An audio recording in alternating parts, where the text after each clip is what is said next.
नमस्कार दोस्तों, good morning. SN academy के ऑनलाइन प्लेटफॉर्म में आप सभी का हार्दिक स्वागत अभिनंदन है। चलेगा दोस्तों, इंपॉर्टेंट सीरीज को अपन कंटिन्यू करते हैं बेटा। आज आपके सामने जो टॉपिक दिए गए वो अपन कंटिन्यू करने वाले हैं। क्लास की शुरुआत करते हैं अपन सिस्टमेटिक वे से और पहला टॉपिक लेते हैं। उससे पहले आप सभी के लिए एक इंपॉर्टेंट अनाउंसमेंट। एसएन परिवार की तरफ से 45 डेज का specially live crash course batch यानी रैपिड रिवीजन बैच अवेलेबल है, जिसकी फीस मात्र 1099 रुपए बेटा। इसमें लगभग 300 से 400 इंपॉर्टेंट टॉपिक देखिएगा, जिसमें कि अपन मुझे लग रहा है कि 400 से ऊपर जाएंगे, 224 तो भी आ गए आपके सर मेरी बात।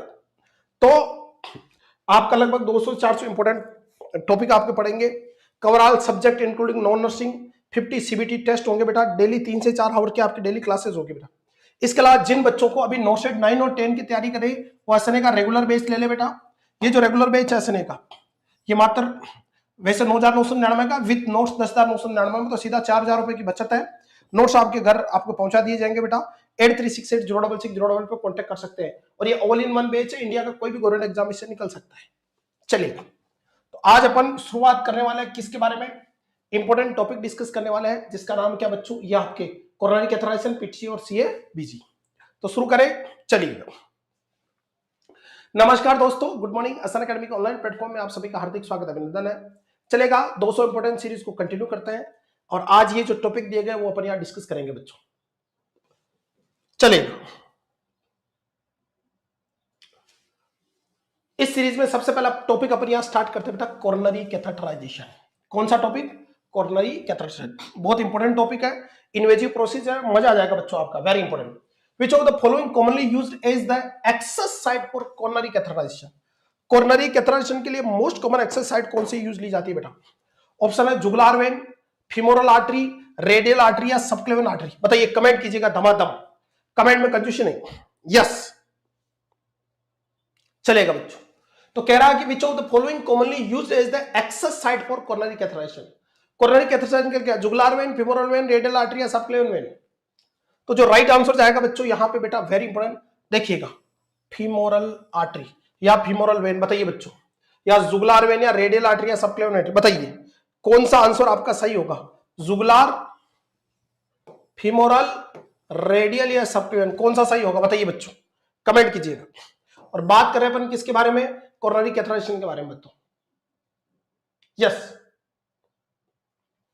तो जो राइट आंसर जाएगा बच्चों, very very important, that is the femoral artery. कौन सी आर्टरी मोस्ट कॉमनली जो यूजेबल है? That is the femoral artery. क्या बात पॉइंट?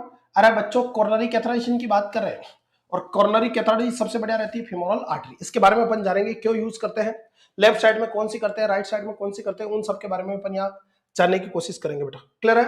तो शुरुआत करते हैं अपन। हालांकि आजकल मोस्टली रेडियल आर्टरी भी मोस्टली यूज में होने लग गई है बेटा, लेकिन अभी भी फीमोरल आर्टरी ही चल रही है आपका। तो चलिएगा, अब अपन जान लेते हैं कि कोरोनरी कैथेटराइजेशन क्या है। तो ये जो आपका बेटा कार्डियक कैथेटराइजेशन लेब है, इस तरह देखिएगा, यहाँ पे बहुत सारी मशीनरी, फ्लोरोस्कोपी मशीनरी वगैरह, और ये लेब है पूरी, कार्डियक कैथेटराइजेशन लेब। इस तरह का इमेज बेस्ड क्वेश्चन आया आपको तो कार्डियक कैथेटराइजेशन लेब है।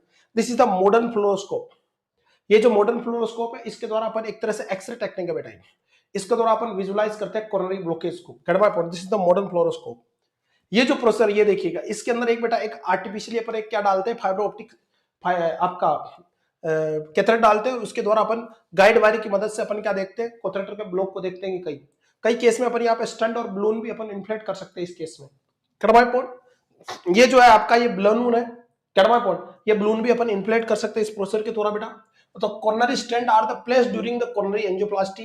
The most common use of coronary stent is the coronary arteries into which bare metal stent या drug eluting stent, a bioabsorbable stent या dual therapy stent and drug bioengineered stent or occasionally covered stent is inserted। देखिएगा, ये तो थोड़ी angioplasty की बात करी, पर इस प्रोसेसर में भी अपन स्टेंट अपना लगा सकते हैं अपन यहाँ पे। और ये जो स्टेंट होते हैं जिसके अंदर बहुत सारी बायो आपकी मेडिसिन होती है, वो मेडिसिन के साथ वाले स्टेंट भी आते हैं जो फर्दर में क्लॉट नहीं बढ़ने देते, तो वो भी अपन यूज कर सकते हैं बच्चों। अब अपन यहाँ बात करें बेटा, वेरी इंपॉर्टेंट, सबसे पहले सिस्टमेटिक शुरुआत करते हैं अपन। सबसे पहले तो बात करते हैं कोरोनरी कैथेटराइजेशन होता क्या है। तो सबसे पहले हेडिंग डालो बेटा, कोरोनरी कैथेटराइजेशन। थोड़ी थ्योरी डिस्कस कर लेते हैं, क्या नर्स का रोल है, फिर इसके बाद हम इसको डिस्कस करेंगे इंपॉर्टेंट। क्या बच्चों, कोरोनरी कैथेटराइजेशन एक प्रोसेस है या प्रोसेसर है जिसके अंदर बेटा अपन fibro optic, very important, fibro optic very important, क्या डालेंगे अपन, प्रोब डालेंगे, प्रोब इंसर्ट करेंगे और इसका पर्पज क्या है, टू विजुअलाइज कोरोनरी आर्टरी।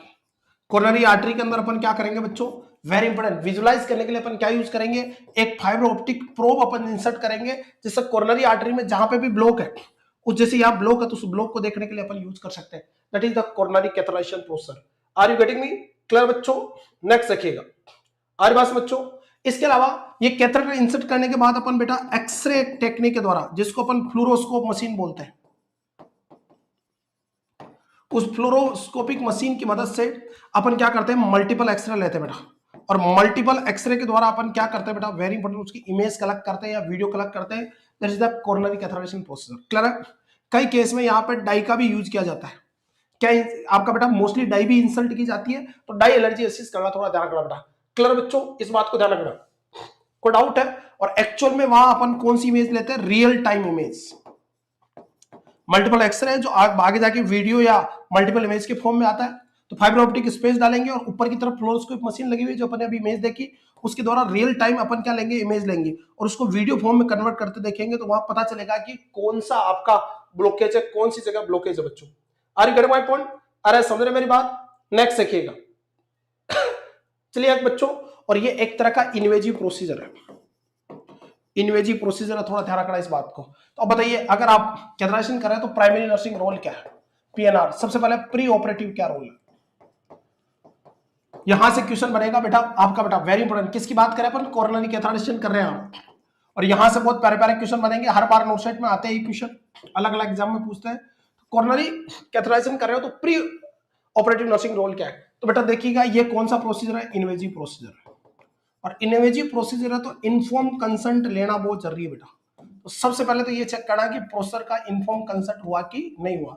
हालांकि इन्फॉर्म कंसेंट लेना किसका काम है, फिजिशियन का, लेकिन उसका रीचेकिंग किसका काम है, हुआ कि नहीं हुआ, ये डिसाइड कौन करेगी, नर्सिंग ऑफिसर। नर्सिंग ऑफिसर को देखना है कि चेक हुआ कि नहीं हुआ। फिजिशियन ने लिया तो तुरंत नोटिफाई करना, बिकॉज जो मोस्ट आपके कोरोनरी कैथेटराइजेशन है वो इमरजेंसी प्रोसेसर है, और इमरजेंसी में समय कम रहता है। आरिबास में इमरजेंसी में किया जाता है जब हार्ट अटैक आ रहा हो, एमआई आ रहा हो, एसटी सेगमेंट रिलेटेड एमआई हो, नॉन एसटी सेगमेंट हो, एंजाइना हो, गेट माय पॉइंट। तो अपन इन्फॉर्म कंसर्न हुआ कि नहीं हुआ ये चेक करना आपकी लीगल लायबिलिटी है। आरिबास में लेगा कौन कंसर्न, फिजिशियन लेगा, लेकिन रीचेकिंग कौन करेगा, नर्सिंग ऑफिसर।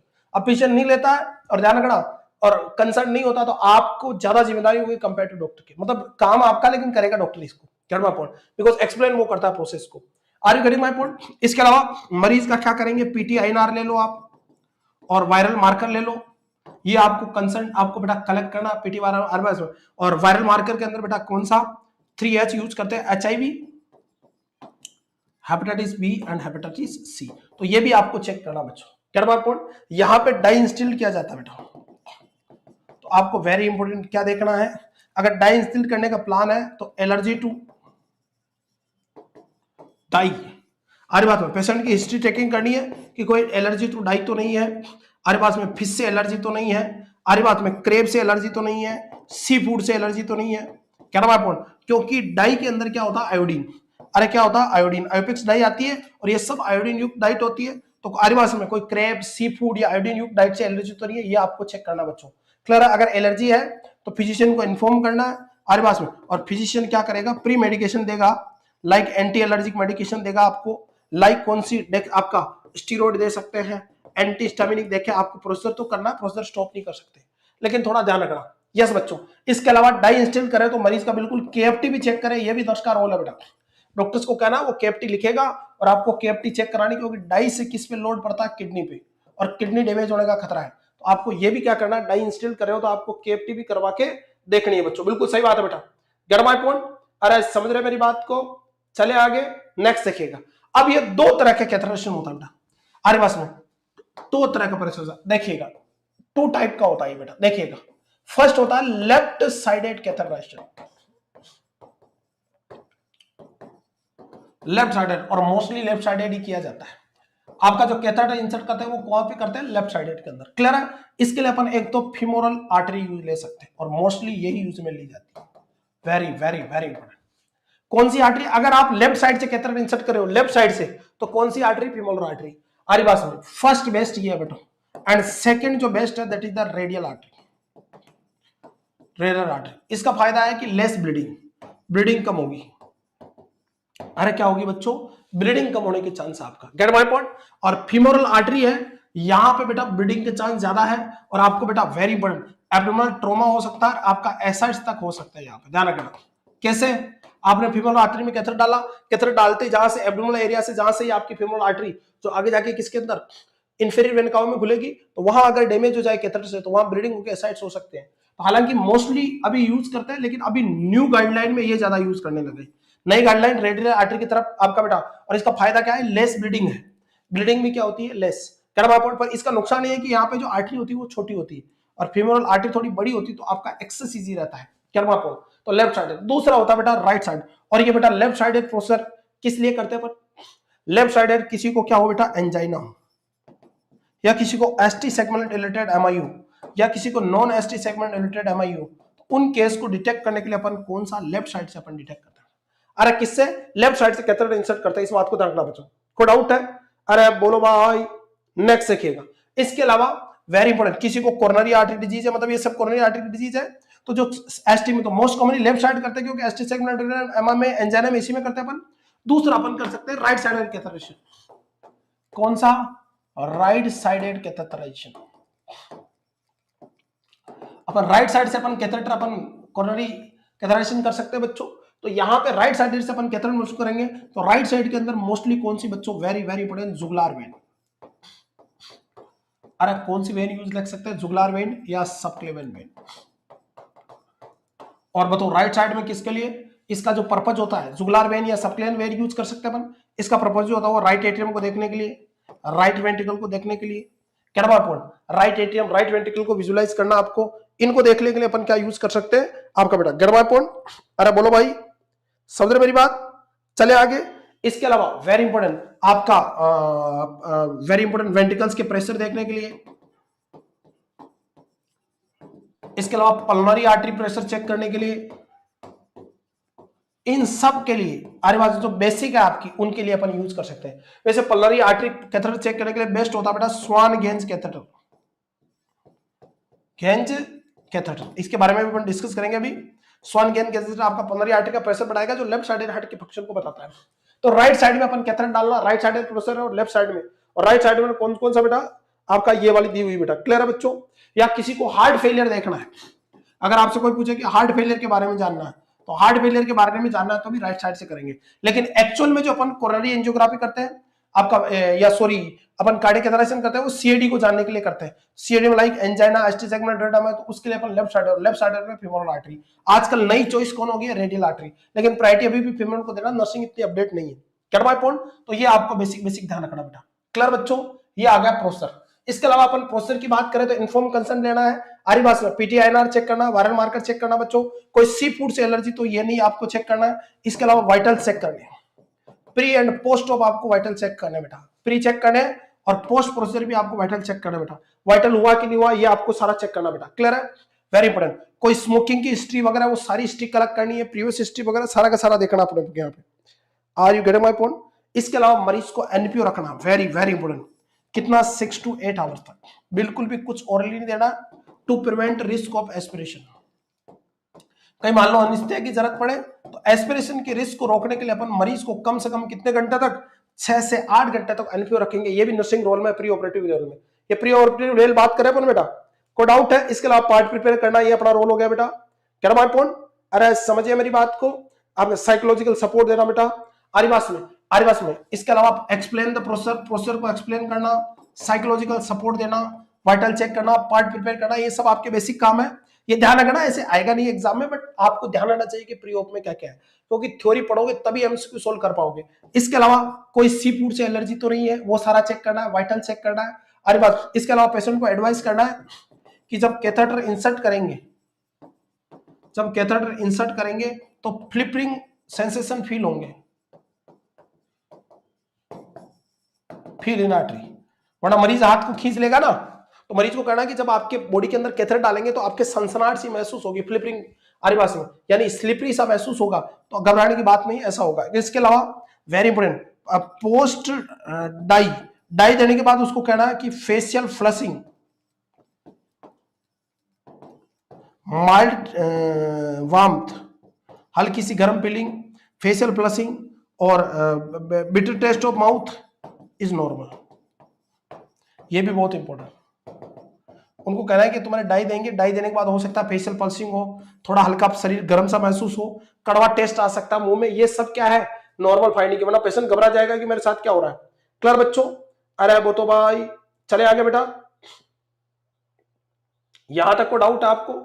चलेगा बच्चों, वेरी वेरी इंपॉर्टेंट। इसके अलावा प्रियो बेटा वेरी इंपॉर्टेंट, स्टॉप किसको, वेरी वेरी इंपॉर्टेंट, हिपेरिन और वारफेरिन को, एंटीकोगुलेंट को भी आपको क्या करना है, वारफेरिन हो गया, एस्प्रिन हो गया, उनको आपको स्टॉप करना है टू प्रिवेंट ब्लीडिंग।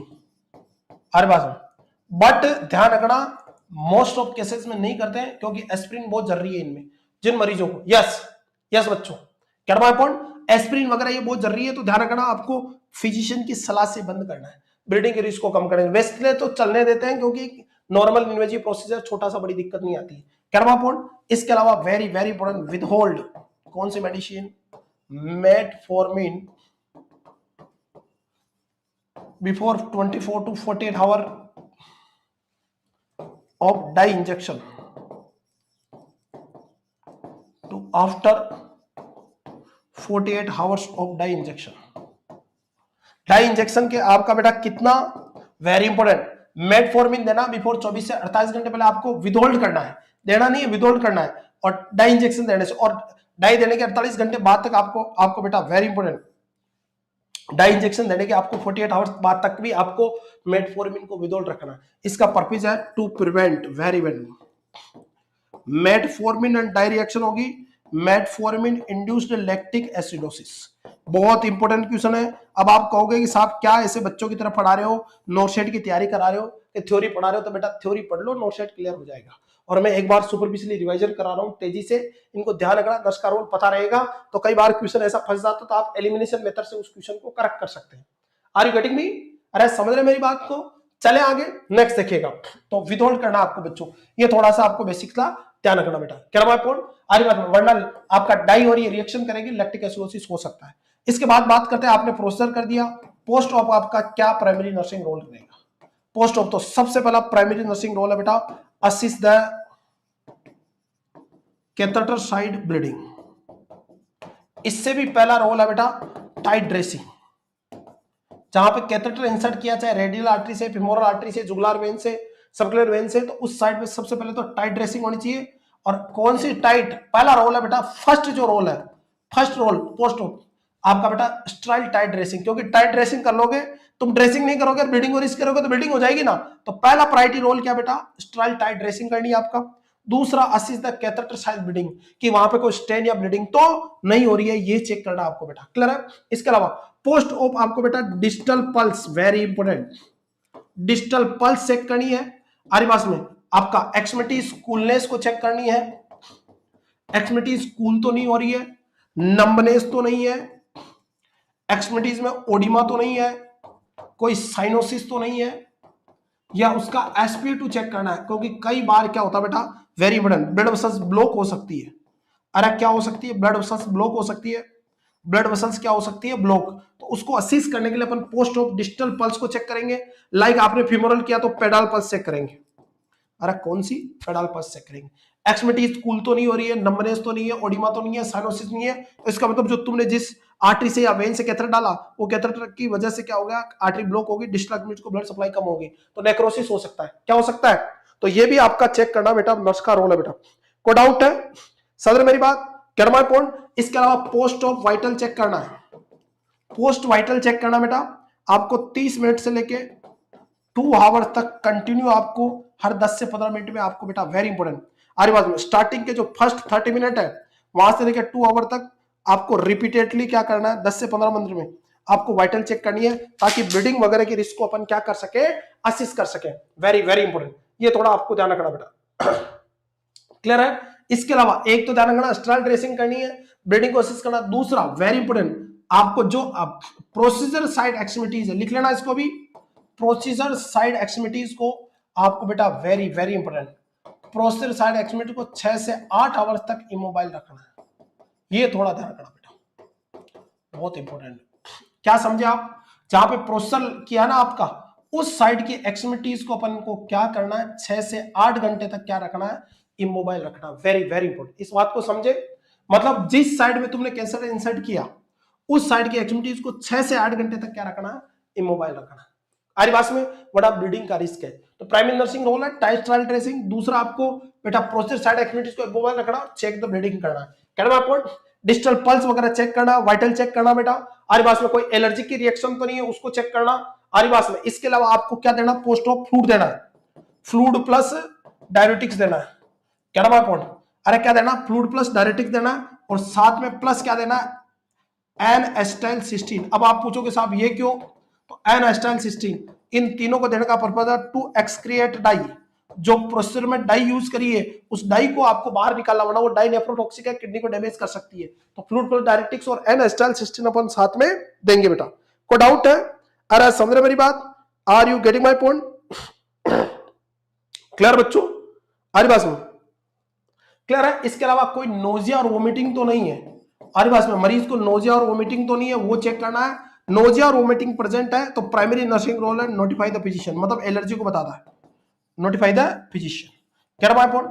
इसके अलावा पोस्ट ऑफ आपको चेस्ट पेन, पोस्ट ऑफ आपको चेस्ट पेन है मरीज को, या कार्डियक डिसरिथमिया है, आपने स्ट्रिप में देखा कार्डियक डिसरिथमिया है, या पोस्ट ऑपरेटिव क्या है, चेस्ट पेन है, तो प्राइमरी नर्सिंग रोल है यहां पे notify the physician. Very very important. सबसे पहले किसको, फिजिशियन को। ईसीजी में कोई चेंज लग रहा है, कार्डियक डिसरिथमिया है, या मरीज को चेस्ट पेन हो रहा है, तो नोटिफाई द फिजिशियन। तो पोस्ट ऑफ क्या ध्यान रखें, सबसे पहले बेटा प्राइमरी नर्सिंग रोल है, आपको स्टेराइल ड्रेसिंग करनी है। दूसरे नंबर पे उस एक्सट्रीमिटीज को 6 से 8 घंटे तक इमोबाइल रखना है, ब्लीडिंग को रोकनी, कैथर साइड की ब्लीडिंग को असिस्ट करना है, डिजिटल पल्स और एक्सट्रीमिटीज की कूलनेस, नमनेस, ओडिमा, साइनोसिस को चेक करना है। कई बार ब्लॉक होने को बताता बेटा, पेडाल पल्सेस चेक कर सकते हैं। पोस्ट ऑप आपको 30 मिनट से लेकर 2 घंटे तक फ्रीक्वेंटली वाइटल चेक करने, फ्लूइड प्लस डायरेक्टली और एनास्टाइल सिस्टीन देना है। आरिवास में to excrete the dye, acetylcysteine body में डाई को एक्सक्रीट करने में काम आता है ताकि किडनी डैमेज ना हो। इसके अलावा ये एनास्टाइल सिस्टीन पीसीएम का एंटीडोट है। इसके अलावा एनास्टाइल सिस्टीन किसका एंटीडोट है, पैरासिटामोल का एंटीडोट है। इसके अलावा बेटा ये नेबुलाइजेशन में भी काम में आता है। अरे बताओ म्यूकोमिक्स आता है ना, म्यूकोमिक्स इंजेक्शन म्यूकोमिक्स। अरे बताओ सूतन द कप, सूतन द कप यानी कप को लूज करता है, और कप लूज होगा तो क्या होगा बेटा, वेरी इंपॉर्टेंट, आपको आपका बेटा एयरवे क्लियर रहेगा। पोस्ट ऑफ आपको चेस्ट पेन, कार्डियक डिसरिथमिया, आरिवास में या नोजिया वोमिटिंग है तो नोटिफाई द फिजिशियन। कह रहा पॉइंट, ये आपको बेसिक बेसिक ध्यान रखना किस केस में, अगर आपने क्या करी, कोरोनरी आपका कैथराइजेशन किया, यानी कोरोनरी कैथर डाला। आजकल एडवांस टेक्निक हो गई, इस कोरोनरी कैथराइजेशन करने के दौरान अपन बेटा वेरी वेरी इंपॉर्टेंट क्या कर सकते हैं, स्टेंट या बलून भी इन्फ्लेट कर सकते हैं। आजकल एडवांस टेक्निक आ गई है। कह रहा पॉइंट, जिसको अपन कोरोनरी एंजियोग्राफी बोलते हैं, वो प्रोसीजर भी इसके साथ किया जा सकता है। लेकिन कोरोनरी एंजियोग्राफी और कैथराइजेशन में अंतर क्या है, कोरोनरी कैथराइजेशन में केवल अपन कैथेटर इंसर्ट करके देखते हैं, कारण को फाइंड करते हैं। कोरोनरी कैथराइजेशन में क्या है बेटा, कोरोनरी कैथराइजेशन में एक तरह से डायग्नोस्टिक प्रोसीजर है बेटा, डायग्नोस्टिक है, मतलब केवल कोज को फाइंड करते हैं, कोज फाइंड करते हैं, ट्रीटमेंट नहीं करते अपन। जबकि अभी एंजियोग्राफी पढ़ेंगे बेटा, कोरोनरी एंजियोग्राफी जिसको पीटीसीए बोलते हैं, परक्यूटेनियस ट्रांसमिटेड कोरोनरी एंजियोग्राफी जिसको पीटीसीए भी बोलते हैं, ये एक तरह से बेटा मैनेजमेंट है बेटा, मैनेजमेंट ऑफ डिजीज। डायग्नोसिस भी इससे हो जाएगा और मैनेजमेंट भी हो जाएगा। बेस्ट एंजियोग्राफी रहती है। कोरोनरी कैथराइजेशन एक तरह से डायग्नोस्टिक पर्पज के लिए, जबकि एंजियोग्राफी ट्रीटमेंट के, डायग्नोसिस के साथ साथ ट्रीटमेंट भी करती है। वहां पे अपन मोस्टली अपन कैथेटर इन्फ्लेट कर सकते हैं, स्टेंट लगा सकते हैं, मोस्टली एंजियोग्राफी में। आजकल हालांकि एडवांस कोरोनरी कैथराइजेशन में भी करें, लेकिन बेस्ट इज एंजियोग्राफी। तो ये आपको मोटा मोटा ध्यान रखना बेटा, किस केस में, अरे किस केस में अगर आपने क्या किया, आपके मरीज का कोरोनरी कैथराइजेशन किया बच्चों। Are you get my point? अरे बोलो राजाओ, समझ मेरी बात? क्लियर बच्चों? तो ये आपको मोटा मोटा ध्यान रखना। अब अपन यहाँ पे एमसीक्यू डिस्कस करते हैं, वेरी वेरी इंपॉर्टेंट। देखिएगा ये रहा लेफ्ट साइडेड, इसमें फिमोरल आर्टरी यूज करता है बेटा। लेफ्ट साइडेड कैथेटर डाला, लेफ्ट से गए और आपको लेफ्ट आपके वेरी इंपॉर्टेंट एमआई एंजाइना वगैरह को जांच सकते हैं बेटा अपन। नेक्स्ट, इसके लिए आजकल मोस्ट कॉमन जो कैथेटर यूज करते हैं अपन कोरोनरी कैथराइजेशन के लिए, कोरोनरी कैथराइजेशन के लिए जो मोस्ट कैथेटर यूज करते हैं वो कौन सा बेटा, जडकिंस कैथेटर। ये इस तरह का कैथेटर आता है, दो जगह से कर्व आता है, ये रहा आपका सेकेंडरी कर्व और ये प्राइमरी कर्व, ऐसे थोड़ा घुमा हुआ कैथेटर आता है जिसको अपन गाइड वायर की मदद से डालते हैं। किसकी मदद से? गाइड वायर की मदद से। और आपको स्क्रीन पे दिखता रहता है, वो कैमरा वगैरह लगा रहता है। तो जो आपका कौन सा जडकिंस कैथेटर यूज करते हैं बेटा, ये रहा आपका बेटा कौन सा, राइट साइडेड कैथराइजेशन। क्या नाम बोल, चलेगा बच्चों।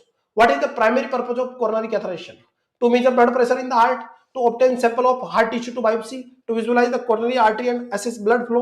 तो राइट आंसर क्या है? मेन पर्पज क्या है? सिंपल सा बेटा, ये डायग्नोसिस पर्पज है, ट्रीटमेंट नहीं है। और डायग्नोसिस क्या देखना कि कोरोनरी आर्टरी में कोई ब्लॉक तो नहीं है, ब्लड फ्लो प्रॉपर है कि नहीं, उसको चेक करने के पर्पज से अपन क्या करते हैं। यस, क्लियर बच्चों। शिवम नोटियाल, बेटा F1 और साइकेट्री की जो आपकी मैराथन है वो यूट्यूब पे नहीं आएगी, नहीं आएगी, नहीं आएगी, वो सारी शिवांगी नर्सिंग एकेडमी के एप्लीकेशन पे है। ये जो अभी रैपिड रिवीजन बैच चल रहा है उसके अंदर आपका सारा अवेलेबल है, तो ये रोज ना पूछे, यूट्यूब पे फ्री नहीं मिलेगा, वो बाकी सब आपको कंटेंट मिलेगा। कर्मा पॉइंट आपको सिर्फ मेरी ही कुछ एक क्लास है, मेरा भी 20-30% क्लासे ही आपको फ्री ऑफ कॉस्ट आपको यहाँ पे मिलेगी यूट्यूब पे। बाकी मात्र 1099 में क्रैश कोर्स अवेलेबल है रैपिड रिवीजन बेच के नाम से। Direct Shivangi nursing academy application download करो, वहां से लो। इतने प्यारे प्यारे मेहनत करके क्वेश्चन बनाए जा रहे हैं, तो वहां निकाल देंगे इस बार नोट सेट का, डोंट वरी।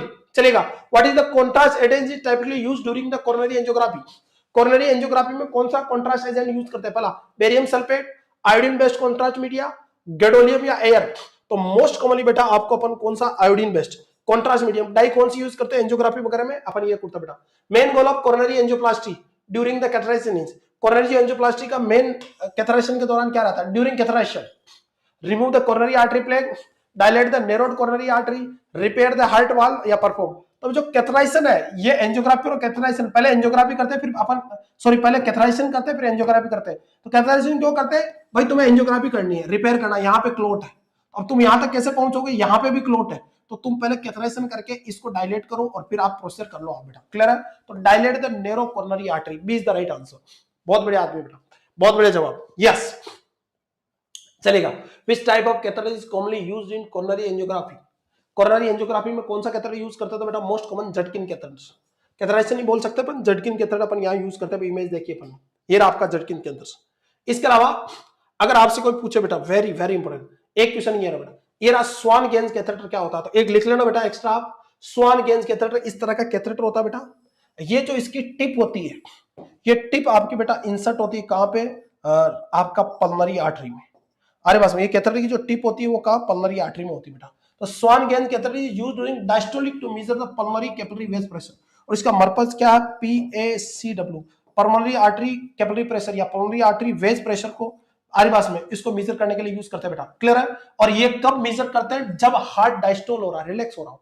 दो क्वेश्चन, स्वान गेंज कैथेटर किसको बताता है बेटा? पल्मोनरी आर्टरी वेज प्रेशर को बढ़ाता है, और ये वास्तव में लेफ्ट साइडेड हार्ट के फंक्शन को बढ़ाता है। दो क्वेश्चन ये हो गए। तीसरा, ये कब मेजर करते हैं? तो जब हार्ट रिलैक्स कर रहा हो, डायस्टोल के दौरान अपन PAWP या राइट लेफ्ट साइडेड हार्ट का फंक्शन चेक करते हैं बेटा। तो wedge pressure which reflect the left ventricular end diastole pressure, ये वास्तव में किसका? लेफ्ट वेंट्रिकल का एंड डायस्टोल प्रेशर को बढ़ाता है। कौन देखेगा कैसे? ये तुम्हारा लवली हार्ट है, वेरी इंपॉर्टेंट, ये पल्मोनरी आर्टरी है।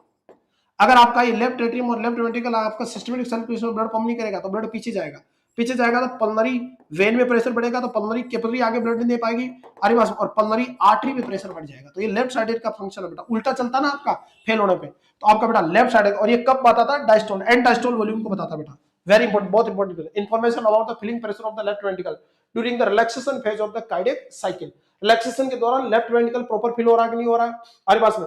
और एंड डायस्टोल वॉल्यूम को चेक करने में काम आता है पल्मोनरी आर्टरी वेज प्रेशर बोलते हैं। और ये नॉर्मल जो होता है वो 6 से 12 mm के आसपास होता है आरिबास में। और ये जो डायस्टोल के दौरान मेजर किया जाता है जब हार्ट रिलैक्स हो रहा है बेटा।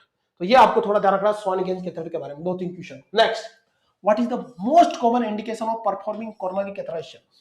कोरोनरी कैथेटेराइजेशन परफॉर्म करने के मोस्ट कॉमन इंडिकेशन, पहला chronic obstructive pulmonary disease, angina और चेस्ट पेन, हार्ट फेलियर या स्ट्रोक। बताइए मोस्ट कॉमन क्या है? Very important. What is the most common indication for performing coronary catheterization? Chronic obstructive pulmonary disease, angina और chest, heart failure या stroke? तो बताओ यहां पे जो राइट आंसर है वो रहेगा B is the right answer, angina और चेस्ट पेन। एंजाइना और chest pain chronic obstructive pulmonary disease का very important. Most coronary catheterization कब करता है? जब एंजाइना और चेस्ट पेन हो। एमआई वगैरह को डिटेक्ट करने में कोरोनरी आर्टरी डिजीज को which of the following situation is radial artery access preferred to coronary catheterization? क्यों आपको रेडियल आर्टरी ज्यादा प्रेफर करनी चाहिए कोरोनरी कैथेटेराइजेशन के दौरान? When the femoral artery disease, when the patient small peripheral arteries, when the patient is high risk of bleeding, या in all emergency cases कब use करना चाहिए आपको रेडियल आर्टरी? हालांकि आजकल रेडियल बहुत यूज करने लगे फिजिशियन, लेकिन नॉर्मली अभी भी फीमोरल ही है, पर रेडियल क्यों यूज करनी चाहिए? कब किस सिचुएशन में आपको यूज करनी चाहिए? चलेगा बच्चों।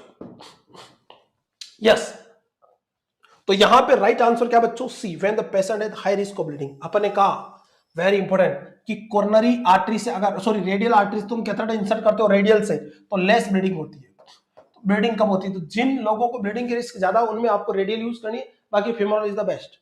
क्या माय पॉइंट? तो सी द राइट आंसर, बहुत बढ़िया जवाब। Which of the following medication is typically given to a patient before coronary catheterization to prevent blood clot? Blood clot को रोकने के लिए, कोरोनरी कैथेटराइजेशन के दौरान ब्लड क्लॉट की रिस्क है, तो उसको रोकने के लिए अपन कौन सी ड्रग देंगे? तो उस दौरान अपन देंगे हिपेरिन। हालांकि वारफेरिन एस्पिरिन विदाउट करनी ब्लीडिंग को रिस्क को करने के, लेकिन फिजिशियन को पूछ के बहुत सारे केसेस में नहीं भी करते हैं। अगर पीटीआईएनआर नॉर्मल हो तो आपका हिपेरिन यूज करते हैं बेटा। During coronary angiography what is used to assist the degree of coronary artery stenosis? आप जब एंजियोग्राफी कर रहे हो तो व्हाट यूज, क्या यूज करते हो? Blood pressure measurement, contrast injection, X ray imaging, electrocardiogram या इलाज। तो आप बेटा अगर कोरोनरी आर्टरी एंजियोग्राफी करना चाह रहे हो आप, तो उससे पहले आप क्या करोगे? कॉन्ट्रास्ट इंजेक्शन दोगे, एक्सरे लोगे, जिसको अपन फ्लोरोस्कोपी बोलते हैं। फ्लोरोस्कोपी बोलते हैं, मल्टीपल रियल टाइम इमेज अपन कलेक्ट करते हैं और उसको वीडियो बना के अपन देखते हैं कि क्लॉट कितना है। Next, which of the following the absolute contraindication to coronary catheterization? Coronary catheterization का एब्सोल्यूट कॉन्ट्राइंडिकेशन क्या है? Unstable angina, patient refusal, mild renal insufficiency या एट्रियल फिब्रिलेशन? किस सिचुएशन में? बढ़िया क्वेश्चन है, जवाब दीजिएगा बच्चों। कोरोनरी कैथेटराइजेशन कर रहे हो तो कौन सी कंडीशन में कॉन्ट्राइंडिकेटेड है? पहला, अनस्टेबल एंजाइना, पेशेंट रिफ्यूज कर रहा है, माइल्ड रीनल इंसफिशिएंसी या एट्रियल फिब्रिलेशन? यस। तो जो राइट आंसर है बेटा, वेरी इंपॉर्टेंट, अगर पेशेंट रिफ्यूज करना है तो आपको जबरदस्ती कोरोनरी कैथेटराइजेशन नहीं करना है, उसको अपना हक है। अगर पेशेंट रिफ्यूज करना तो नहीं है, बाकी अनस्टेबल एंजाइना में, आरबास में, माइल्ड रीनल इंसफिशिएंसी इनमें कर सकते हैं, एट्रियल फिब्रिलेशन में कर सकते हैं, कोई बड़ी कहानी नहीं है बच्चों। क्या पॉइंट? तो B is the right answer. Which complication is most commonly associated with coronary catheterization?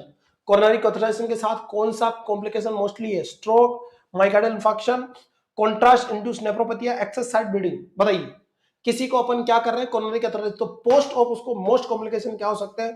तो ऐसे मरीजों को बेटा very important, access site bleeding होने के चांस ज्यादा रहते हैं बेटा। जिस साइड से आपने ब्लीडिंग एक्सेस दिया वहां से ब्लीडिंग होने के चांस बढ़ जाते हैं। क्या माय पॉइंट? यस बच्चों, जय श्री राम बच्चों। नेक्स्ट देखिएगा बेटा, very important, what is the role of the guide wire during coronary catheterization? Coronary catheterization में जो गाइड वायर है उसका क्या रोल है बताइए? सिंपल सा क्वेश्चन है। तो गाइड वायर क्या करता है बेटा? वेरी इंपॉर्टेंट, ये बेटा very important, guide the catheter through the blood vessels. Blood vessels के थ्रू आपका वायर को, वायर क्या करता है बेटा? कैथेटर को आसानी से ले जाता है, वरना वायर वही मुड़ जाएगा ना। The end test is performed before coronary catheterization to assist, very important. बताइए, कोरोनरी कैथेटराइजेशन के लिए मोस्ट कौन सी यूज करते हैं अपन? फीमोरल आर्टरी को डाउट है। दूसरे नंबर पर अपन करते हैं रेडियल आर्टरी। अगर आपको रेडियल को डैमेज करना है तो अपन कौन सी बेटा? अल्नार आर्टरी का कोलेटरल सर्कुलेशन चलेंगे। अल्नार की क्या चेक करेंगे? पेटेंसी, ताकि अपन किसको फोड़ सके आराम से, किसको डैमेज कर सके, किस में प्रोसीजर कर सके? रेडियल आर्टरी में। तो रेडियल आर्टरी से थ्रू अगर आप क्या कर रहे हो?